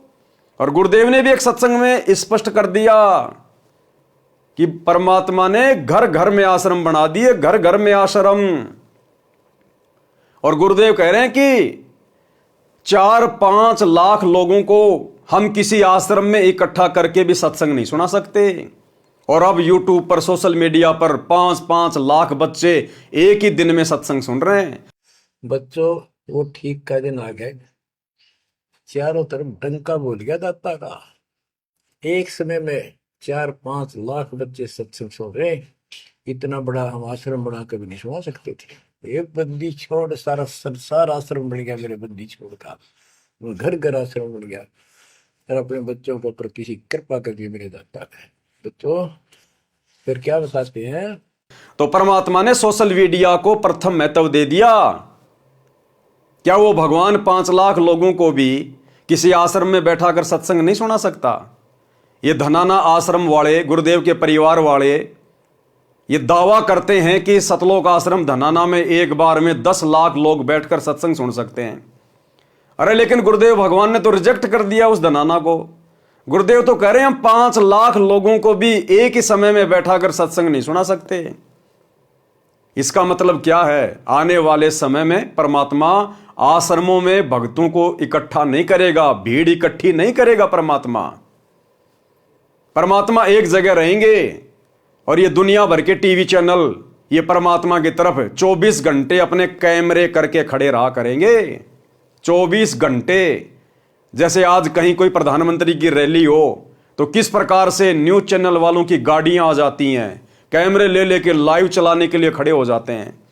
इसी प्रकार आने वाले समय में इस प्रधानमंत्रियों के प्रधानमंत्री के आगे, राष्ट्रपतियों के राष्ट्रपति के आगे, सतगुरु रामपाल जी परमेश्वर जी के आगे, जहां भी ये परमात्मा रहेंगे, ये न्यूज चैनल वाले इनके सत्संगों को लाइव चलाने के लिए 24 घंटे वहां बाहर खड़े रहेंगे। बाहर जैसे कुत्ता रोटी के टुकड़े के इंतजार में रहता है ना, ऐसे ये न्यूज चैनल वाले जो आज सिवाय बकवाद के कुछ नहीं दिखा रहे, आने वाले समय में परमात्मा की एक बाइट के लिए, परमात्मा के एक सत्संग के लिए आश्रम के बाहर गाड़ियां ले लेके डेरे डाल के पड़े रहेंगे। डेरे डाल के, जैसे पुलिस वाले चुनाव के समय तंबू लगा लगा के बिल्डिंगों के बाहर रात को जो है रहते हैं। तो परमात्मा ने भीड़ इकट्ठा करने की जरूरत नहीं है। तो आने वाले समय में भक्तों की गैदरिंग नहीं होगी। ये जितने भी आश्रम वर्तमान में बना दिए गए हैं गुरुदेव की गैर हाजिरी में धर्म को धंधा बना के, ये आश्रम परमात्मा अपने परिवार वालों को दे देगा कि भैया तुम लोगों ने इसीलिए तो भक्ति की थी कि हमारे पास में संपत्ति हो, पैसा हो, लो भाई ये आश्रम संभालो, तुम ही संभालो, हमें तुम्हारे आश्रमों की जरूरत नहीं है। तो आने वाले समय में भीड़ इकट्ठा नहीं होगी। सोशल मीडिया ही एकमात्र प्रचार का साधन होगा, माध्यम होगा। इतना भीड़ कभी महाकुंभ में नहीं नहीं हुई, हाँ, और नहीं हुई है और आगे भी कभी नहीं होगी। इसलिए क्या हो रहा है कि ये जाने अनजाने में लोग खींचे चले आ रहे हैं। हाँ। अब देख रहे हो सिर्फ अपने भारतीय नहीं है, विदेशी भी सब खींचे, उनको पता ही नहीं है, मतलब उनको कोई ना कोई ऊर्जा खींच के ला रही है। क्यों ला रही है? क्योंकि ये लास्ट फेज चल रहा है। जैसे बता रहे हैं कि भाई कलयुग का ये एंडिंग है और सतयुग जो है, साथ साथ कलयुग खत्म हो रहा है, साथ साथ सतयुग की स्थापना हो रही है। इसको जितनी जल्दी हो सकता है सब लोग इस सत्य को मान लें। क्योंकि अब बहुत लोग हैं ना ऐसे ही बोल रहे हैं कि ये ऐसे ही ये झूठ है, ये लोगों को डराने के लिए ऐसे बोल रहे हैं। नहीं भाई, हमें क्या जरूरत पड़ी है किसी को डराने की ना। जी। बहुत सारे लोगों ने ये कमेंट किया माता जी, लेकिन बहुत सारे लोग जो है आपके बारे में पॉजिटिव कमेंट किए कि माता जी ने जो भी बातें की थी सारी बातें जो है वो सत्य निकल गए और माता जी का एक बार फिर से इंटरव्यू आना चाहिए और हम लोग आगे अपने जीवन को किस प्रकार से यापन करें, ये तमाम लोग जो है वो जानना चाहते हैं। अच्छा, एक माता जी एक बड़ा सवाल ये है कि आखिरकार महाकुंभ की तरफ जब लोगों का आवागमन शुरू हुआ, लोगों के दिमाग में क्या कुछ बातें चल रही थी कि सब लोग, अगर हम बात करें, खिंच कर जो है वो महाकुंभ की तरफ आना शुरू हो गए? वो डर ऑटोमेटिकली लोगों को एक डर है जो खींच के ला रहा है। क्योंकि हर इंसान को अपने आप में सब कुछ पता होता है। अब जैसे मैं, आप हो ना, आपको आप क्या हो जे आपसे बेहतर आपको आप या वो परमात्मा जानता होगा। सिर्फ 2 इंसान जानते हैं। तो आपका वो डर आपको कुंभ में लाएगा डुबकी देने के लिए। लेकिन बात ये है कि भाई डुबकी देने से कुछ नहीं होगा। हर इंसान को इस बार पता है कि हमने क्या कोई बुरे कर्म करे हैं, क्या हमने अच्छे कर्म करे हैं। वो अंदर ही अंदर कोई ना भय एक उनको यहाँ पर खींच के ला रहा है। चाहे वो बड़ी बड़ी सेलिब्रिटीज, कोई भी, आप देख रहे हो किस तरह के लोग आ रहे हैं ना। आगे ध्यान से सुनना वीडियो भाई और बहनों। तो ये एक डर है, क्योंकि कहीं ना कहीं वो जो ऊर्जा है, वो जिसको हम बता रहे हैं कि भाई वो धरती पर आ चुका है। इस बार खुद, मतलब वो जो बाप जी है ना, वो खुद आए हैं। इस बार कोई मिडिल मैन नहीं है। जैसे हम पहले ही बताए हैं कि भाई, क्या कह रही है बहन? इस बार वो बाप जी, वो बाप कौन? सारी सृष्टि का मालिक, सबको रचने वाला, सर्वद्रष्टा, सर्वस्रष्टा, अंतर्यामी, नूर अनंत परमात्मा। तो ये बहन कह रही है इस बार वो बाप जी खुद आया, खुद। अरे धिक्कार है सतलोक आश्रमों से जुड़ी हुई 90% संगत को और गुरुदेव के कलयुगी काल प्रेरित बेटा बेटी भाई बंधु रिश्तेदारों को, इन कोऑर्डिनेटरों को। ये जगत वाली बहन है जिसको ना सतगुरु की शरण प्राप्त है, ना जिसको असली आध्यात्मिक ज्ञान प्राप्त है, ना जिसको भक्ति मार्ग प्राप्त है, ना जिसने कभी सतगुरु के सत्संग सुने, और ये भी उस चीज को महसूस कर रही है अपनी कॉमन सेंस से कि अब की बार वो बाप जी खुद आया हुआ है, खुद, कोई मिडिल मैन नहीं। मिडिल मैन मानी उसने किसी अवतार को नहीं भेजा, उसने सतलोक से किसी आत्मा को नहीं भेजा। जैसे आप आश्रम वाले भाई बहन अपने गुरुजी को एक आत्मा मान रहे हैं, एक मानुष मान रहे हैं, एक जीव मान रहे हैं कि कबीर जी ने हमारे गुरुजी को भेजा है, हमारे गुरुजी कबीर जी के अवतार हैं, हमारे गुरुजी तो कबीर जी के संदेश वाहक हैं। इस बहन से शिक्षा ले लो और अपने परमात्मा से नाक रगड़ रगड़ के भीख मांगो कि गुरुदेव भगवान हमें सद्बुद्धि दो, हे परमात्मा हम आपके संकेतों को समझ सकें, हमें बुद्धि दो, हमारा ज्ञान योग खोलो। अरे नित्य नियम करते समय पुस्तक को हाथ में लेके किया करो, परमात्मा के आगे खड़े होके, तब जाकर तुम्हारा ज्ञान योग खुलेगा। जब तक तुम नित्य नियम यानी तीनों समय की आरती हाथ में पुस्तक लेकर विधि से नहीं करोगे, अपने बाप के आगे खड़े होकर, तब तक तुम्हारा ज्ञान योग नहीं खुलेगा। सुबह का नित्य नियम करते समय हम परमात्मा से क्या मांगते हैं? सुबह का नित्य नियम अत सर्वलक्षणा ग्रंथ है और हम परमेश्वर से क्या विनती करते हैं? गरीब उत्तम कुल करतार दो, द्वादश भूषण संग, रूप द्रव्य दो, दया करो, ज्ञान भजन सत्संग, शील संतोष विवेक दो, अक्षमा दया इकतार, भाव भक्ति वैराग्य दो, नाम निरालम सार। और आगे क्या मांगते हैं फिर परमात्मा से?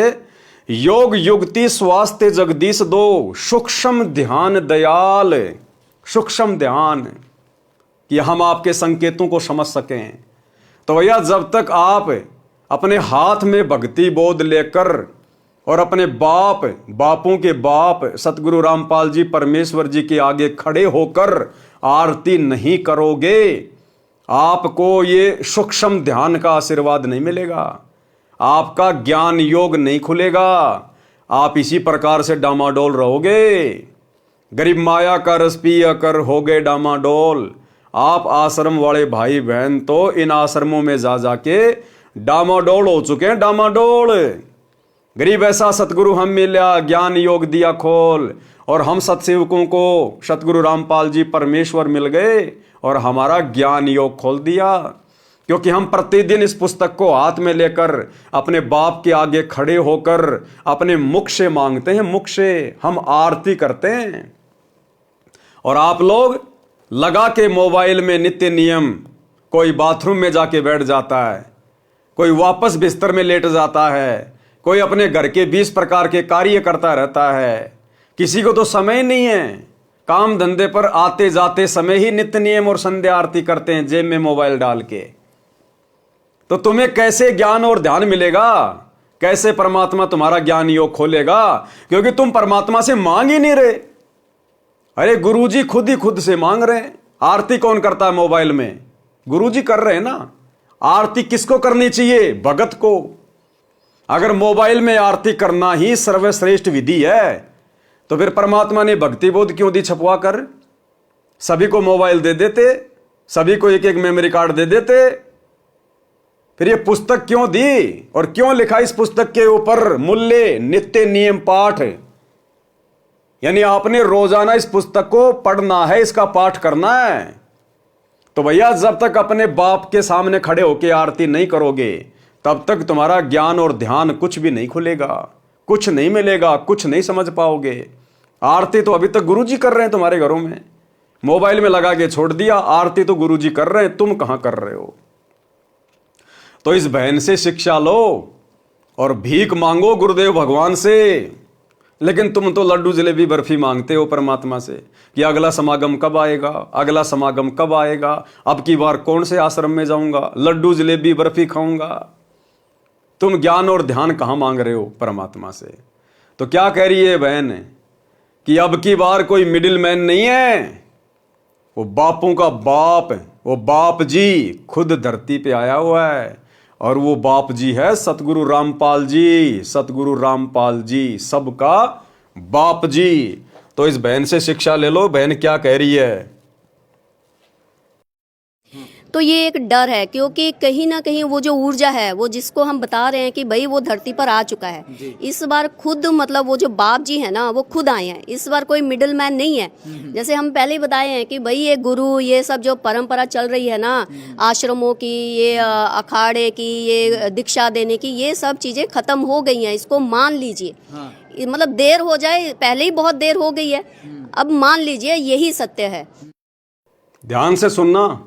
तो भाई ये भी इल्यूजन है कि इसी घाट पे नहाओगे तो ये होगा, उस जल में नहाओगे तो ये होगा, इसमें नहाओगे तो। हमने तो पहले ही कह दिया था भाई अपने अपने घरों में बैठो, अपने अपने घर में अपने अपने बाथरूम में नहा लो, आप लोगों को वहाँ भी मोक्ष की प्राप्ति हो जाएगी। क्योंकि इस वक्त देखिए हम बार बार ये बात कह रहे हैं कि देखिए घर से मत निकलिए। ऑरा जो है ना वो पूरी यूनिवर्स में, पूरे ब्रह्मांड में फैल चुका है। वो ऑरा जो है, वो ब्लेसिंग जिसके पास जाएगी ना, वो इंसान जहाँ भी है, अपने घर में एक बंद कमरे में भी बैठा होगा ना, वो आशीर्वाद उसका वहाँ तक चला जाएगा। उसके लिए क्या कह रही है बहन कि कहीं भी धक्के खाने की जरूरत नहीं है, कहीं भी भटकने की जरूरत नहीं है। वो ओरा यानी वो शक्ति, वो प्रभाव उस बाप जी का, उस परम शक्ति का, सतगुरु रामपाल जी भगवान का इस ब्रह्मांड में चारों तरफ फैल चुका है। और जिसने जैसे कर्म किए होंगे उनको घर बैठे वैसा ही परिणाम मिलेगा। कहीं भटकने की जरूरत नहीं है, धक्के खाने की जरूरत नहीं है। आप और हम संगत वालों के लिए ये विशेष भविष्यवाणी है।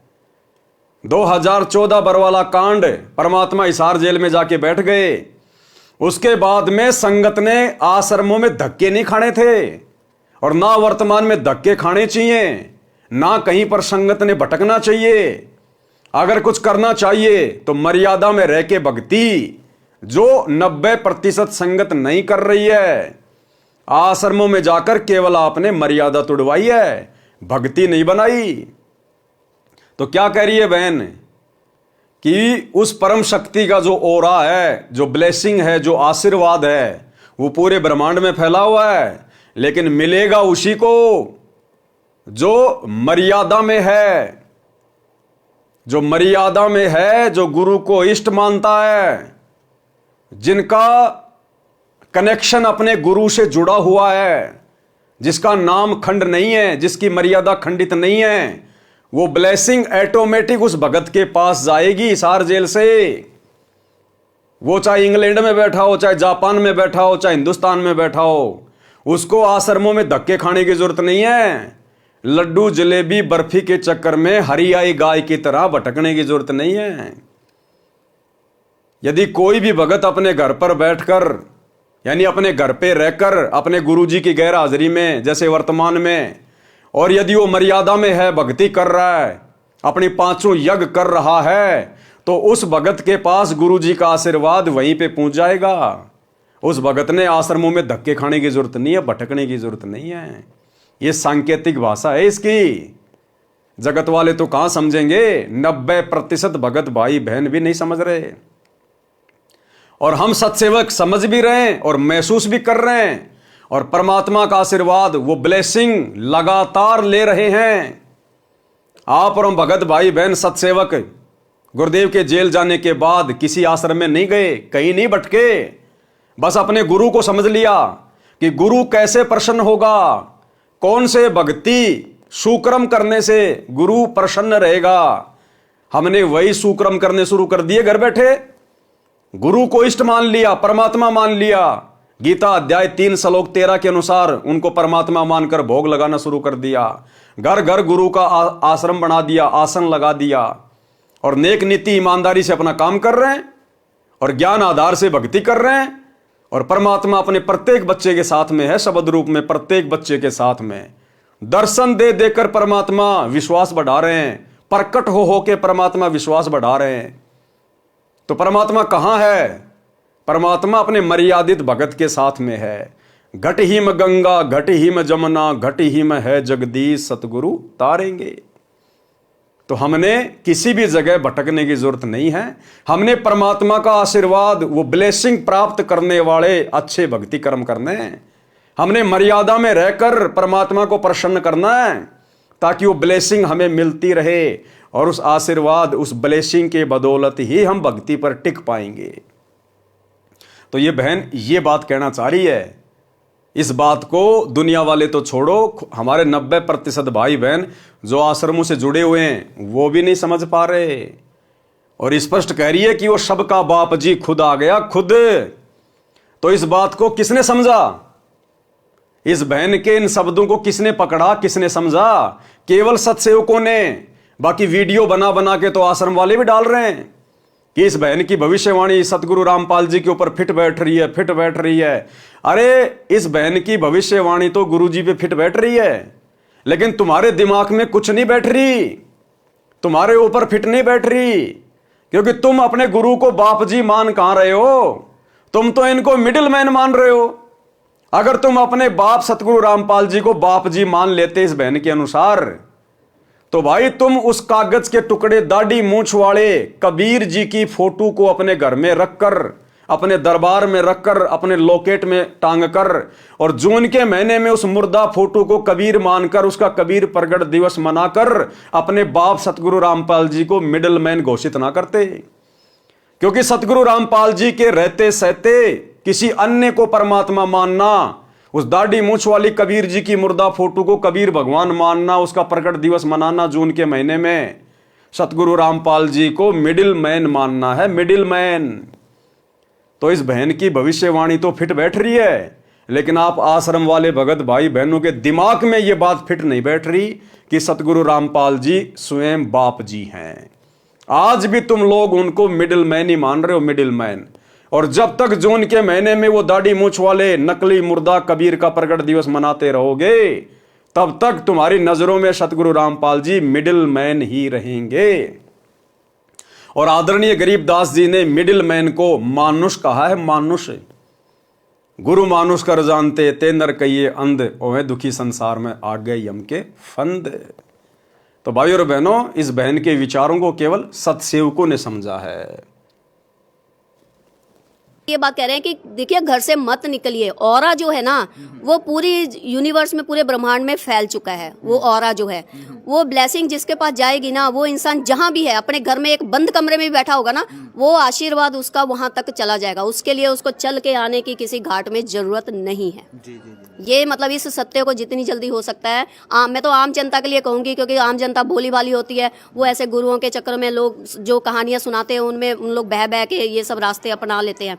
भाई आम जनता को यही कहूंगी, अपने अपने घर में बैठो, बाहर मत निकलिए। इस वक्त बहुत ही हालात जो है वो बहुत खराब, और हो सकता है इससे भी हाँ, इससे भी। अच्छा, आप इसको एक मिनट, यहाँ पर मैं एक चीज कहना है, इसको ये समझ लीजिए, ये मत समझिएगा कि एक छोटी सी घटना कुंभ में हुई और ऐसे ऐसे करके कुछ लोग मर गए। आपको क्या पता कितने लोग मरे नहीं मरे ना, क्या पता आप लोगों को दिखाए ना।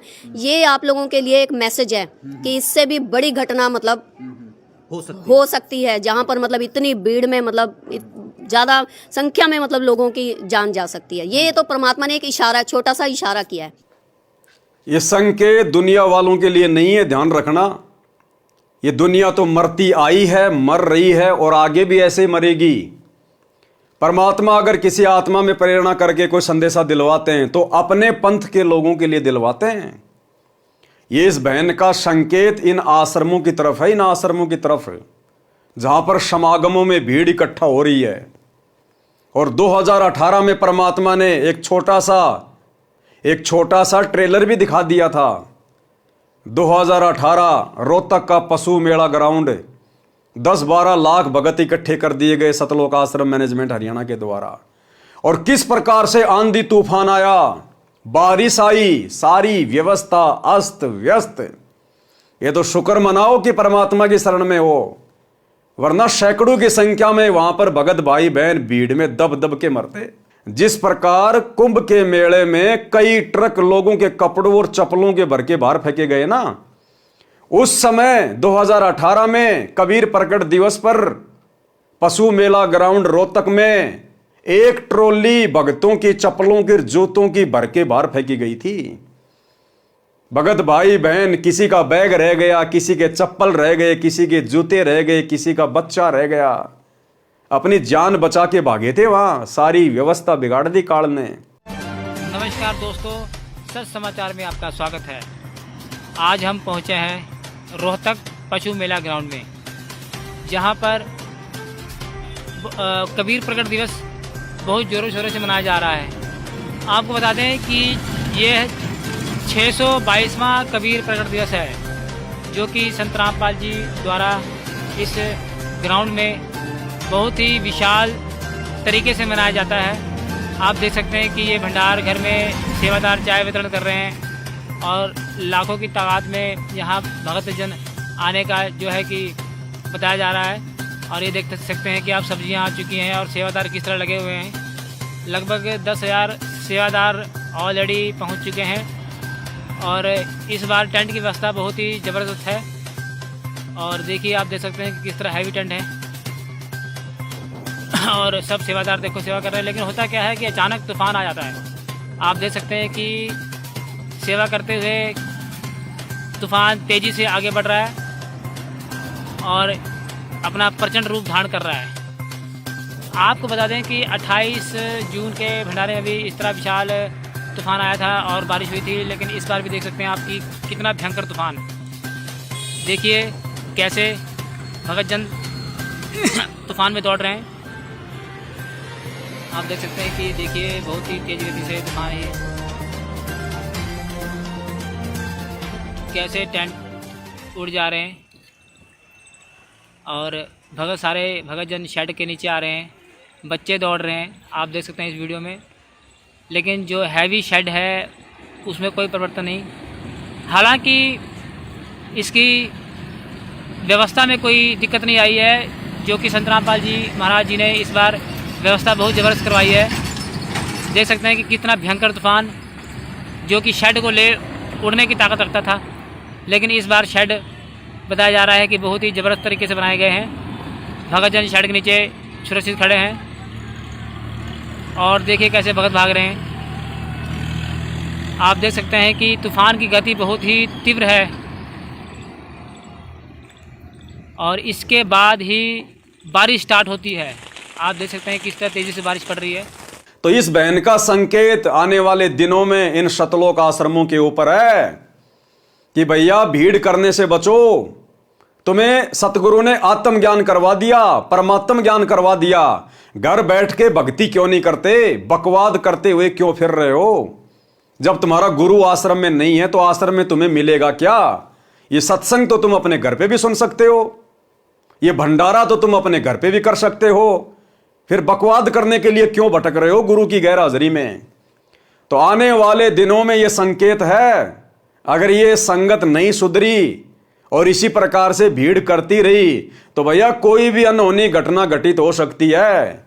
और दास को भैया हिसार जेल में सौंपन आया था। दास ने पहले भी जिक्र किया है कि परमात्मा ने मुझे भयंकर आग लगती हुई दिखाई इन शतलोक आश्रमों में, और जले हुए भगत, कोई आधा जला हुआ है, कोई पूरा जल गया, लाशों का ढेर लगा हुआ दिखाया था। तो यही संकेत ये बहन कर रही है। तो भैया समझदारी इसी में है, ज्ञान को आधार बनाओ, घर को आश्रम बनाओ और गुरु को भगवान बनाओ और नेक नीति ईमानदारी से काम धंधा करो, अपनी भक्ति करो।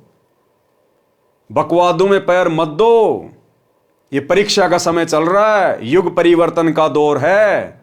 ज्यों ज्यों हम आगे बढ़ेंगे 2028 तक, आपको हर प्रकार से काल का षड्यंत्र, काल का भयंकर जाल चारों तरफ बिछा हुआ दिखाई देगा। लेकिन उस समय बाहर नहीं निकल पाओगे। फिर अभी भी मौका है, अभी भी मौका है। 2025 में संभल जाओ, सुधर जाओ।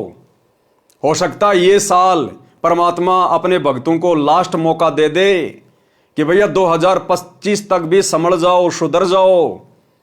अन्यथा फिर आने वाले समय में पश्चाताप करने का मौका भी नहीं मिलेगा। संभलना तो बहुत दूर की बात है, पश्चाताप करने का मौका भी नहीं मिलेगा। तो इन आत्माओं में परमात्मा ही प्रेरणा करते हैं। और इस बहन की तो घर बैठे बैठे सेवा लग गई। अब इस वीडियो के माध्यम से जितने भी सत्सेवक भाई बहन ये संदेश सुनेंगे, देखेंगे, समझेंगे, उनका विश्वास अपने गुरुदेव भगवान में और ज्यादा दृढ़ होगा। कि हमें तो विश्वास था ही था कि हमारे गुरुदेव सबके बाप जी हैं, लेकिन परमात्मा ऐसी आत्माओं से भी संदेशा दिलवा रहे हैं जो गुरु जी के आसपास भी नहीं है, फिर भी वो संकेतों में कह रही हैं कि वो सबका बाप आ चुका है। अब वो सबका बाप कौन है, ये बात आप और हमें भली भांति पता है। तो इस आत्मा की भी बैठे बैठे सेवा लग गई है। तो भाई और बहनों, अब हम आगे बढ़ते हैं अपने आज के टॉपिक के ऊपर। तो यही सारी बातें बार बार केशव जी कबीर परमात्मा से कह रहे हैं कि हे परमात्मा, आप सतलोक को वापस चलो। आप कैसे इन लोगों को ज्ञान समझाओगे, कैसे ये लोग भक्ति करेंगे? ना इनका शरीर ढंग का, ना इनके विचार ढंग के, शरीर में इनके नरक भरा पड़ा है। तो केशव जी ने भी हाथ खड़े कर लिए। इसलिए ये बहन कह रही है कि किसी मिडिल मैन की बस की बात नहीं है। ये कलयुग की बिचली पीढ़ी है, बाप जी ने खुद ही आना है। और बाप जी खुद 8 सितंबर 1951 को आ चुके हैं और सन 1994 से अपना यथार्थ 13वां कबीर पंथ शुरू करके सतयुग की शुरुआत कर चुके हैं। हे कबीर जी, ये सब अहंकारी जीव हैं, इनको कैसा ज्ञान और ध्यान बताया जा सकता है?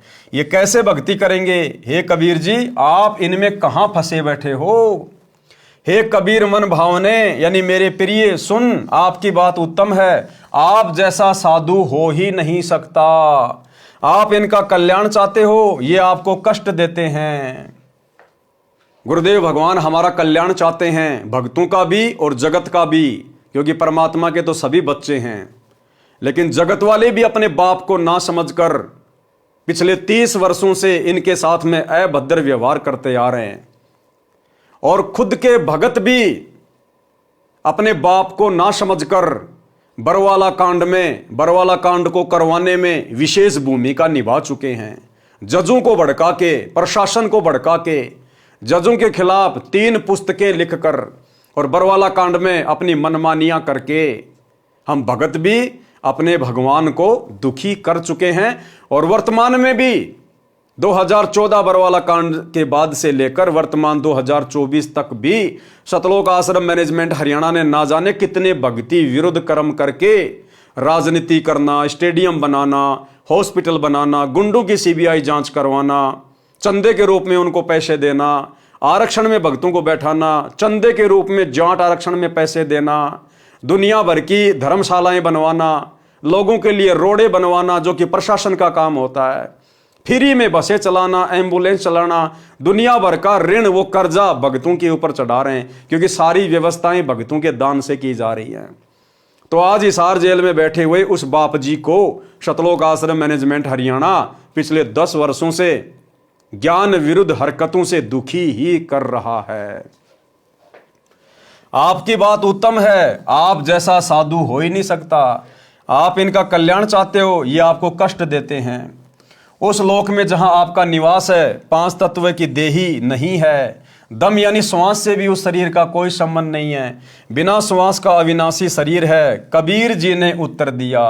अब कबीर परमेश्वर सतगुरु रामपाल जी भगवान ने, जो कि 650 साल पहले काशी में प्रकट थे, परमेश्वर ने केशव जी की इन तमाम बातों का क्या जवाब दिया कि आखिर मैं क्यों इस गंदे लोक में इतने दिनों से पड़ा हुआ हूं, क्यों मैं बार बार सतलोक को छोड़कर यहां आता हूं, क्यों मैं इन आत्माओं की गालियां खा खा के, इनकी मार पिटाई खा खा कर भी इनके आत्म कल्याण के विषय में सोचता हूं, ये मेरे क्या लगते हैं। पारक के अंक की वाणी नंबर 887 से 924। सुन के सब अब बंदना कहे कबीर संदेश, गरीब दास सब लोक में है हमरा परवेश। कि भाई केशव, आप तो केवल इसी गंदे लोक की बात कर रहे हो, मेरा तो सर्व लोकों में प्रवेश है। मैं कहां नहीं हूं, मैं तो सृष्टि के कोने कोने में हूं। हम अमान अविगत पुरुष चुंबक ज्यों चमकार, गरीब दास लोहा फिरे हमरे अदर आधार। लोहे रूपी देह चुंबक रूपी प्राण, गरीब दास दो से बगल शब्दातीत अमान। जब हम खेचे प्राण को दम मिले दरियावे, गरीब दास पिंडा पड़े सुन श्वास मिल जाए। सुन हमारा रूप है हम हैं सुन से न्यारे, गरीब दास उस प्राण को हम ही जोवन हार। हम जो वे हम एचे ही यो सब ख्याल हमार, गरीबदास अविगत अदल फजल फूल दीदार। फूल रूप सब प्राण है, फूल फूल में गंध, गरीबदास मम महल की मैं ही जानत सिंध। पिंड पेड़ जीव बीज हैं, पिंड बीज से होत, गरीबदास जाने नहीं माता दूजत सोत। बालक पीव अति अघाय, माता दूधी धेन, गरीबदास उस नरक में कहा रतन सुरसैन। हाड़ चाम की दे में दूध रतन सरबंत, गरीबदास उस पिंड में ऐसे है भगवंत। थन दूधी को पकड़ कर जय कोई देखे दूध, गरीबदास उस पिंड में हाड़ चाम और गूद। हमरे ही उणियार है हमरा सिरजनहार, गरीबदास विधि वेद सुन उदर मुक्ति द्वार। तन के अंदर मन बस मन में दिल दरियाव, गरीबदास उस लहर से न्यारा है प्रभाव।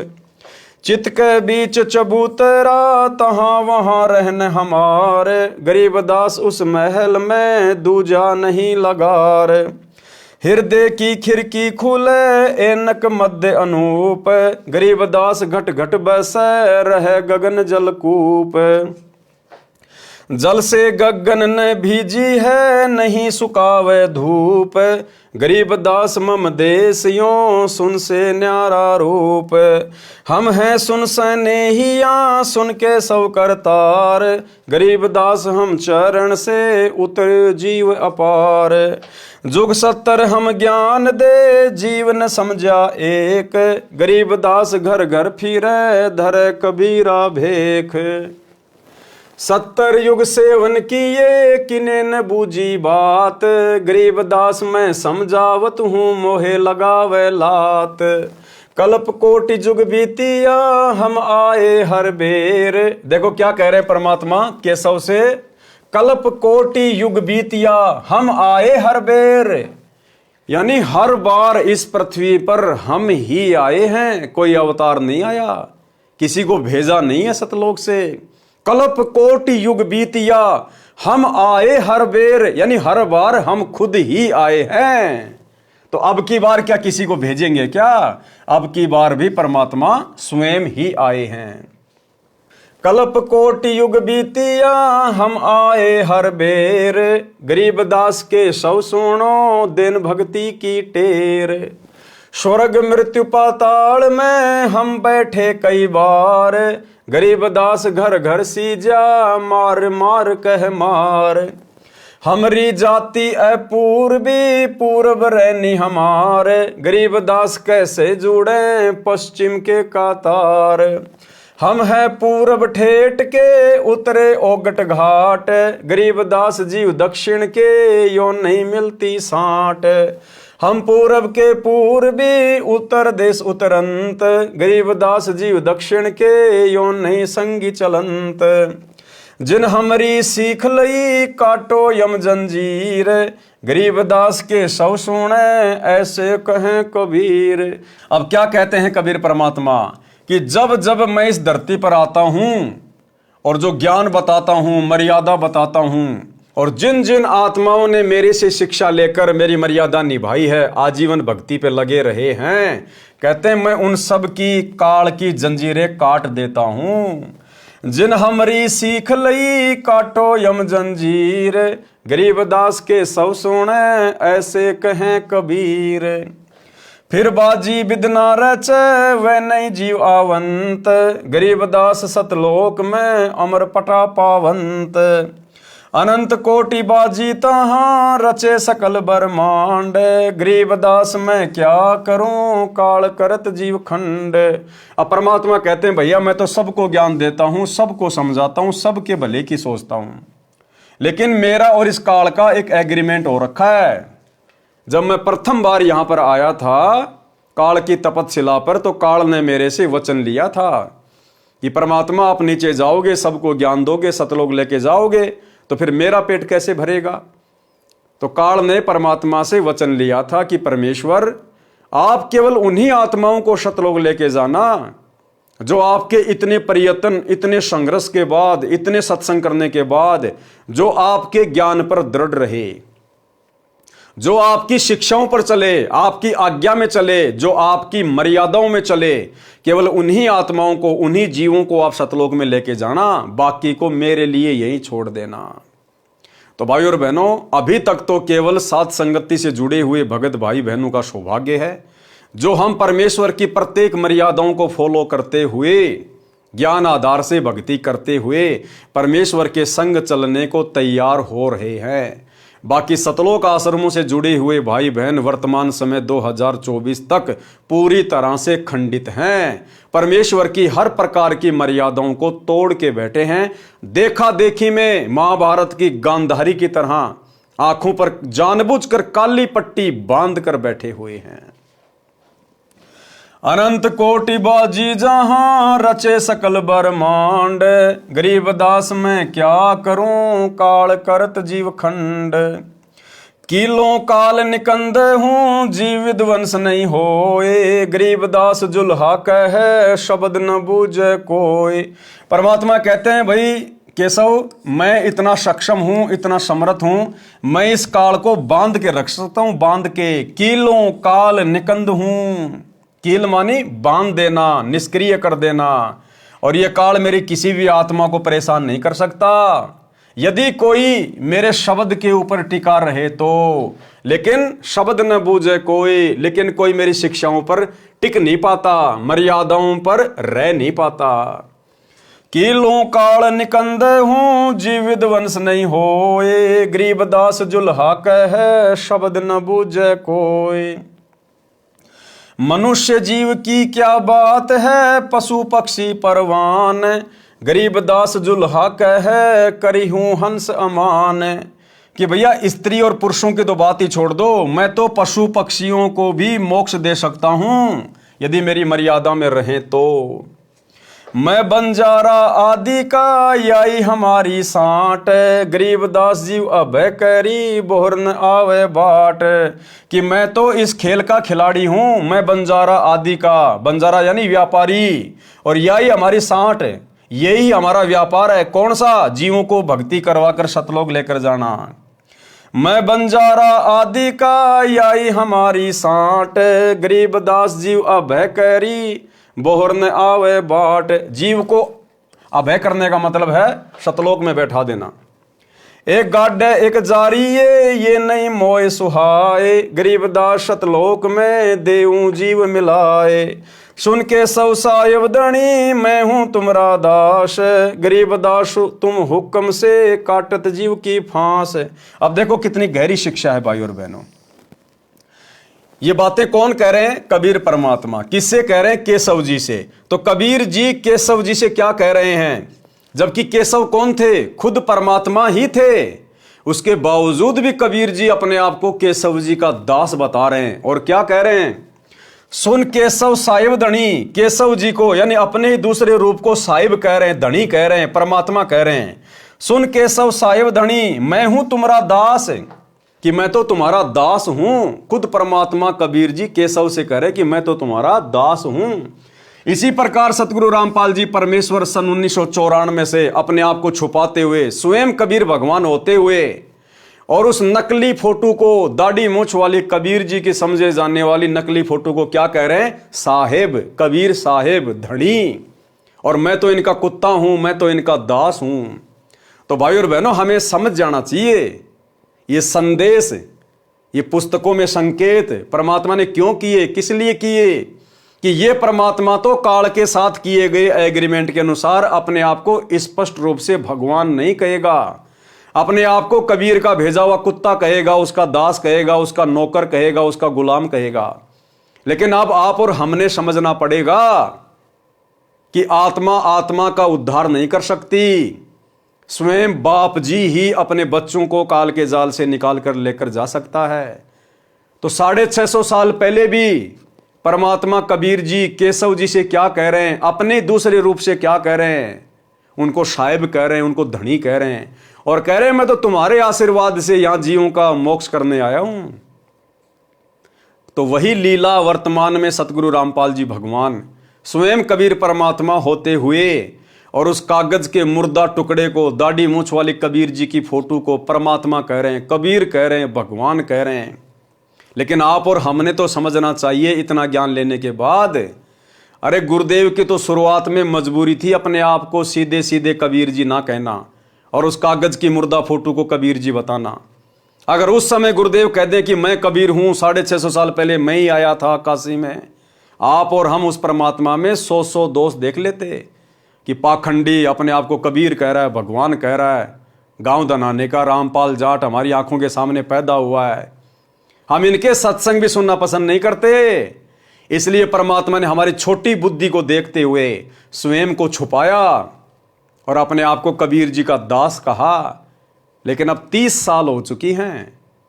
अरे 30 साल तक यदि किसी गधे का कान पकड़ के रोजाना गीता पढ़ाई जाए, वो भी बैकुंठ जाने को तैयार हो जाएगा। और हम भगत भाई बहन उस गधे से भी गए गुजरे, आज तक अपने भगवान को नहीं पहचान पाए, आज तक गुरु में परमात्मा नहीं देख पा रहे, फिर भला कैसे सतलोक जाएंगे। सुन के सब साहिब धनी मैं हूं तुमरा दास, गरीब दास तुम हुक्म से काटत जीव की फांस। मुझ आजिज की कल्प सुनी तुम उतरे तत्काल, गरीब दास जुल्हा कहे मग जीन्या पंथबाल। अब देखो आपको हर प्रकार के संकेत मिलेंगे यहां पर, हर प्रकार के संकेत। अब खुद कबीर परमात्मा अपने दूसरे रूप केशव जी से क्या कह रहे हैं, मुझ आजिज की कल्प सुनी कि हे केशव जी, आपने मुझ दास की प्रार्थना सुनी, अर्ज सुनी, अरदास सुनी, और क्या किया, तुम उतरे तत्काल, और तुम सतलोक से तत्काल नीचे उतरे हो। गरीब दास जुल्हा कहे मम झीना पंथबाल। क्या कह रहे हैं कबीर परमात्मा? केशव कौन था? खुद कबीर भगवान ही था ना। और दूसरा रूप जो सतलोक से सामान लेके आया था केशव जी का, खुद कबीर भगवान ही था ना। फिर भी कबीर जी अपने ही दूसरे रूप से केशव जी से क्या कह रहे हैं कि आप साहिब हो, धनी हो, आप मेरी अर्ज पर, मेरी प्रार्थना पर ऊपर से तुरंत नीचे उतरे हो।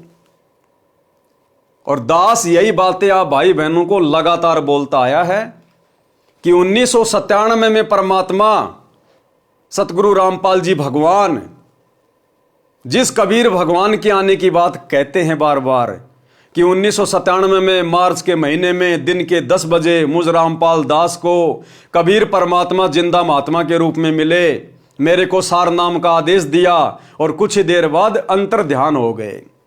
और दास बार बार क्या कहता भाई बहनों को कि इस कबीर भगवान सतगुरु रामपाल जी को भला दूसरा परमात्मा कौन मिलेगा? ये खुद ही खुद को मिलता है, इसको कोई और भगवान ऊपर से आके नहीं मिल सकता, क्योंकि इनके अलावा इधर उधर ऊपर नीचे दाएं बाएं यहां वहां और कोई भगवान नहीं है। ये तो लीला करते हैं, अपने आप को छुपाते हैं, क्योंकि परमात्मा ने उस वाणी को सत्य सिद्ध करना था जो 1997 के विषय में बोली गई थी कि जब आवे 5500 पांचा तब ये वचन मेरा होगा साचा, 5000 और 500 जब कलयुग बीत जाए, महापुरुष फरमान तब जग तारण को आए। तो ये वाणी 1997 में पूरी होती है, क्योंकि सन 1997 में कलयुग के 5505 वर्ष पूरे हो जाते हैं। इस वाणी को सत्य साबित करने के लिए परमात्मा ने इस प्रकार की लीला की और कहा कि मार्च 1997 में दिन के 10 बजे मुझ रामपाल दास को कबीर भगवान ऊपर से जिंदा बाबा के रूप में मिले, जबकि आपको इस बात का कहीं कोई प्रमाण नहीं मिलेगा। तो भाई और बहनों, प्रत्येक बातें जो साध संगति में आप लोगों को बताई जाती हैं ये उआबाई नहीं है, गुरुदेव भगवान के विशेष आशीर्वाद और उनकी प्रेरणा से ही बताई जाती है। यही लीला परमात्मा ने वहां करी। केशव बंजारा उनका खुद का रूप, और खुद के रूप से कह रहे हैं कि आपने मेरी अर्ज सुनी, आपने मेरी अरदास सुनी, और आप सतलोक से 9 लाख बॉडी लेकर आए, भंडारे का सामान लेके आए, आप तत्काल नीचे उतर के आ गए। कौन आया तत्काल नीचे उतर के? अपने दूसरे रूप में खुद कबीर भगवान ही तो थे। तो यही लीला परमात्मा अपने आप को छुपाते हुए वर्तमान में कर रहे हैं। मुझ आजिज की कल्प सुनी तुम उतरे तत्काल, गरीब दास जुल्हा कहे मम झीना पंथ बाल। 9 लख बोडी उतरी के सव कसत करंत, गरीब दास मम कारणे भक्ति स्वरूप भगवंत। सुन स्वामी साहेब धनी करहूं अर्ज अनेक, गरीब दास जुल्हा कहे पूर्ण कीने भेष। कामधेनु कल वृक्ष तू मैं एक तुमरा फूल, गरीब दास के शवधनी सदा संग मखमूल। अब बताओ केशव जी को कितनी महिमा दे रहे हैं कबीर परमात्मा कि तुम तो स्वयं कामधेनु की तरह हो, तुम तो कल्प वृक्ष की तरह हो, और मैं तो तुम्हारे सामने एक फूल की भांति हूं। जो आप 18 लाख लोगों के लिए भंडारा लेके आ गए, जबकि सारा काम कौन कर रहे थे बैठे बैठे? स्वयं धनी। तुमसे संगी संग है हमरे कछु ना चाहे, गरीब दास सतगुरु धैनी उतरे माल भराए। पूर्ण ब्रह्म कृपा निधान सुन के सौ करतार, गरीब दास मुझ दीन की रखियो बहुत संवार। अब बताओ, खुद कबीर परमात्मा सारी सृष्टि का मालिक और अपने दूसरे रूप केशव को कह रहा है कि आप मेरी संभाल रखना, आप मेरा ध्यान रखना, आप तो सारी सृष्टि के मालिक हो, कृपया निधान हो, और गरीब दास मुझ दीन की रखियो बहुत संभाल। खुद भगवान अपने दूसरे रूप से कह रहे हैं कि आप मुझे संभालते रहना समय समय पे। इसी प्रकार सतगुरु रामपाल जी परमेश्वर स्वयं कबीर परमात्मा होते हुए भी अपने आप को कबीर जी का दास कहते हैं, उनका गुलाम कहते हैं, उनका कुत्ता कहते हैं कि उस परमात्मा ने दास को शक्ति दे रखी है। भाई और बहनों, 650 साल पहले वाली वही लीला चल रही है, और हमने अपने गुरुदेव को समझना पड़ेगा, परमात्मा मानना पड़ेगा, नहीं तो हमारा काम 650 साल पहले की तरह अधूरा ही रह जाएगा। कबीर जी वचन। अब कबीर परमेश्वर जी क्या कह रहे हैं? सरलार्थ किया है परमात्मा ने उन तमाम वाणियों का। पारक के अंक की वाणी नंबर 887 से 924 का सरलार्थ है। कबीर जी ने कहा कि हे केशव, मेरा निवेदन सुन, मैं सब स्थानों पर विद्यमान हूं, मैं सर्वव्यापक हूं। जैसे गऊ बच्चे को जन्म देती है, गाय के शरीर में रुधिर भी है यानी खून भी है, गोबर पेशाब भी है, मांस भी है, हड्डियां भी हैं, उसी शरीर में बच्चे के लिए दूध भी बन गया है। इसी प्रकार सत्य साधना करने से इसी रुधिर व मल भरे मानव शरीर में परमात्मा भी प्रकट हो जाता है, भक्ति की शक्ति बन जाती है, जीव का मोक्ष हो जाता है। बच्चे के जन्म से पहले यदि गाय या भैंस के थन को चीर फाड़ कर देखें तो दूध नहीं मिलेगा, मांस व रक्त मिलेगा। बच्चा उत्पन्न होने के पश्चात दूध की बाल्टी भर देती है। हे केशव, अपना सृजनहार अपने उणियार जैसा है, यानी मानव स्वरूप है। ये सब वार्ता मानव को समझाने के लिए है। मैंने यानी कबीर जी ने, जो काल से अधिक प्रभावित है, कर्महीन है, उनको 70 युग तक तत्व ज्ञान समझाया। जुग 70 हम ज्ञान दिया, जीव न समझा एक भी जीव नहीं समझा। मैं घर घर भिन्न भिन्न वेश धारण करके जाता हूं, समझाना चाहता हूं, मेरे को लात मारते हैं। हे केशव सुन, मैं करोड़ों कल्पों तक बार बार सच्ची भक्ति करने की प्रेरणा करने स्वर्ग लोक, पाताल लोक तथा पृथ्वी लोक पर कई बार गया और आया हूं। ये जीव मेरे पीछे पड़ जाते हैं, कहते हैं कि ये झूठा ज्ञान कहता है, इसको मारो मारो। 2006 का क्रोथा कांड, 2014 का बरवाला कांड, वर्तमान में हिसार जेल में बैठे हुए, और 2000 से पहले सन 1994 से 2000 तक गांव-गांव जाकर परमात्मा सत्संग करते थे, जीवों को समझाया करते थे। लोग गालियां निकाला करते थे, लोग जो है पत्थर मारा करते थे, बदसलूकियां किया करते थे कि ये हमारे देवी देवताओं को कमजोर बता रहा है, देवी देवताओं की भक्ति छुड़वाता है, इनको छोटा बताता है। भाई और बहनों, सेम वही लीला वर्तमान में चल रही है। हम पूर्व के यानी ऊपर सतलोक के रहने वाले हैं, जीव पश्चिम के हैं, इसलिए बोली मिलती नहीं है। परमात्मा हमें समझाना चाहते हैं, गुरुदेव कह रहे हैं कि हम तो पूर्व देश के हैं यानी सतलोक के हैं, और ये जो जीव हैं 21 ब्रह्मांड के प्राणी, ये हैं पश्चिम के। और पूर्व और पश्चिम वालों की आपस में भाषा मिलती नहीं है। जैसे विश्व के मानचित्र में जो पूर्व में देश हैं, जैसे अमेरिका है, इंग्लैंड है, ब्रिटेन है, ये हैं, और जो पश्चिम दिशा है उसमें हमारा ये भारत देश आता है।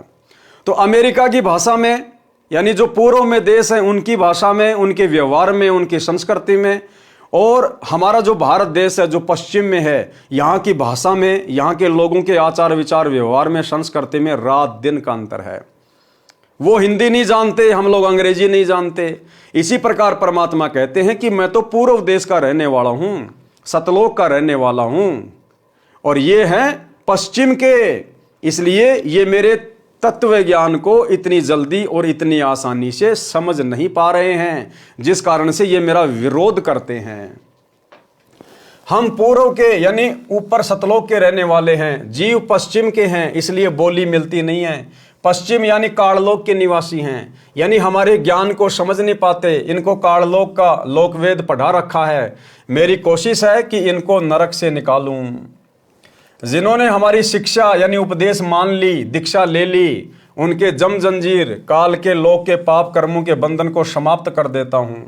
इस बात को केशव भी सुन रहा था तथा प्रभावित हो रहा था। कबीर जी ने कहा कि वे मेरी शरण वाले सत्य भक्ति करके सतलोक में चले जाते हैं, वहां पर अमर पट्टा यानी अमर पद प्राप्त करते हैं। वे कभी जन्म मृत्यु के चक्कर में नहीं गिरते। मैंने यानी कबीर जी ने अनंत करोड़ दुनिया बनाई है, अनंत करोड़ ब्रह्मांड बनाए हैं। मैं इतना सक्षम हूं, परंतु काल जीव का नाम खंड करवाकर मेरे से दूर कर देता है। बताओ मैं क्या करूं? मैं काल को कील दूं यानी बांध दूं, किसी भी जीव को कष्ट नहीं होगा, सब सतलोक में चले जाएंगे, परंतु मेरे ज्ञान को कोई नहीं मानता, न सुनता है। कबीर जुलाहा ये कह रहा है कि मानव की तो बात ही क्या, पशु पक्षियों को भी सुखी कर दूं। मैं तो सदा का बंजारा यानी व्यापारी हूं। मेरी यही सांठ यानी सौदागरी है कि जीवों को सच्चा ज्ञान, सच्चा नाम बताकर, भक्ति करवाकर, काल ब्रह्म का हिसाब करवाकर, जीव को मुक्त करवाकर सतलोक ले जाऊं। वे जीव पुनः काल के जाल में नहीं आते।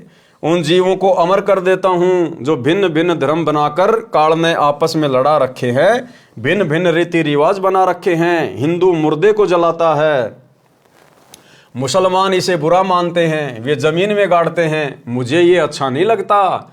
मैं चाहता हूं कि ये तत्व ज्ञान समझें, एक हो जाएं, सत्य साधना करें, सतलोक जाएं, सदा सुखी रहें। डबल रोल करके कबीर जी ने कहा कि हे केशव, हे मालिक, मैं तो आपका दास हूं। डबल रोल करके क्या कहा केशव से कि हे मालिक, मैं तो आपका दास हूं, आपका नौकर हूं। अब सतगुरु रामपाल जी भगवान भी तो उस कागज की मुर्दा डाढ़ी मूंछ वाली कबीर जी की फोटो के आगे हाथ जोड़ के यही कहते हैं कि हे परमात्मा, मैं तो आपका दास हूं, आपका नौकर हूं। तो क्या वो कबीर जी केशव जी के दास थे? क्या नौकर थे? आप और हमें पता है ना, नहीं थे। इसी प्रकार सतगुरु रामपाल जी भगवान ये बापों के बाप हैं, स्वयं कबीर भगवान है।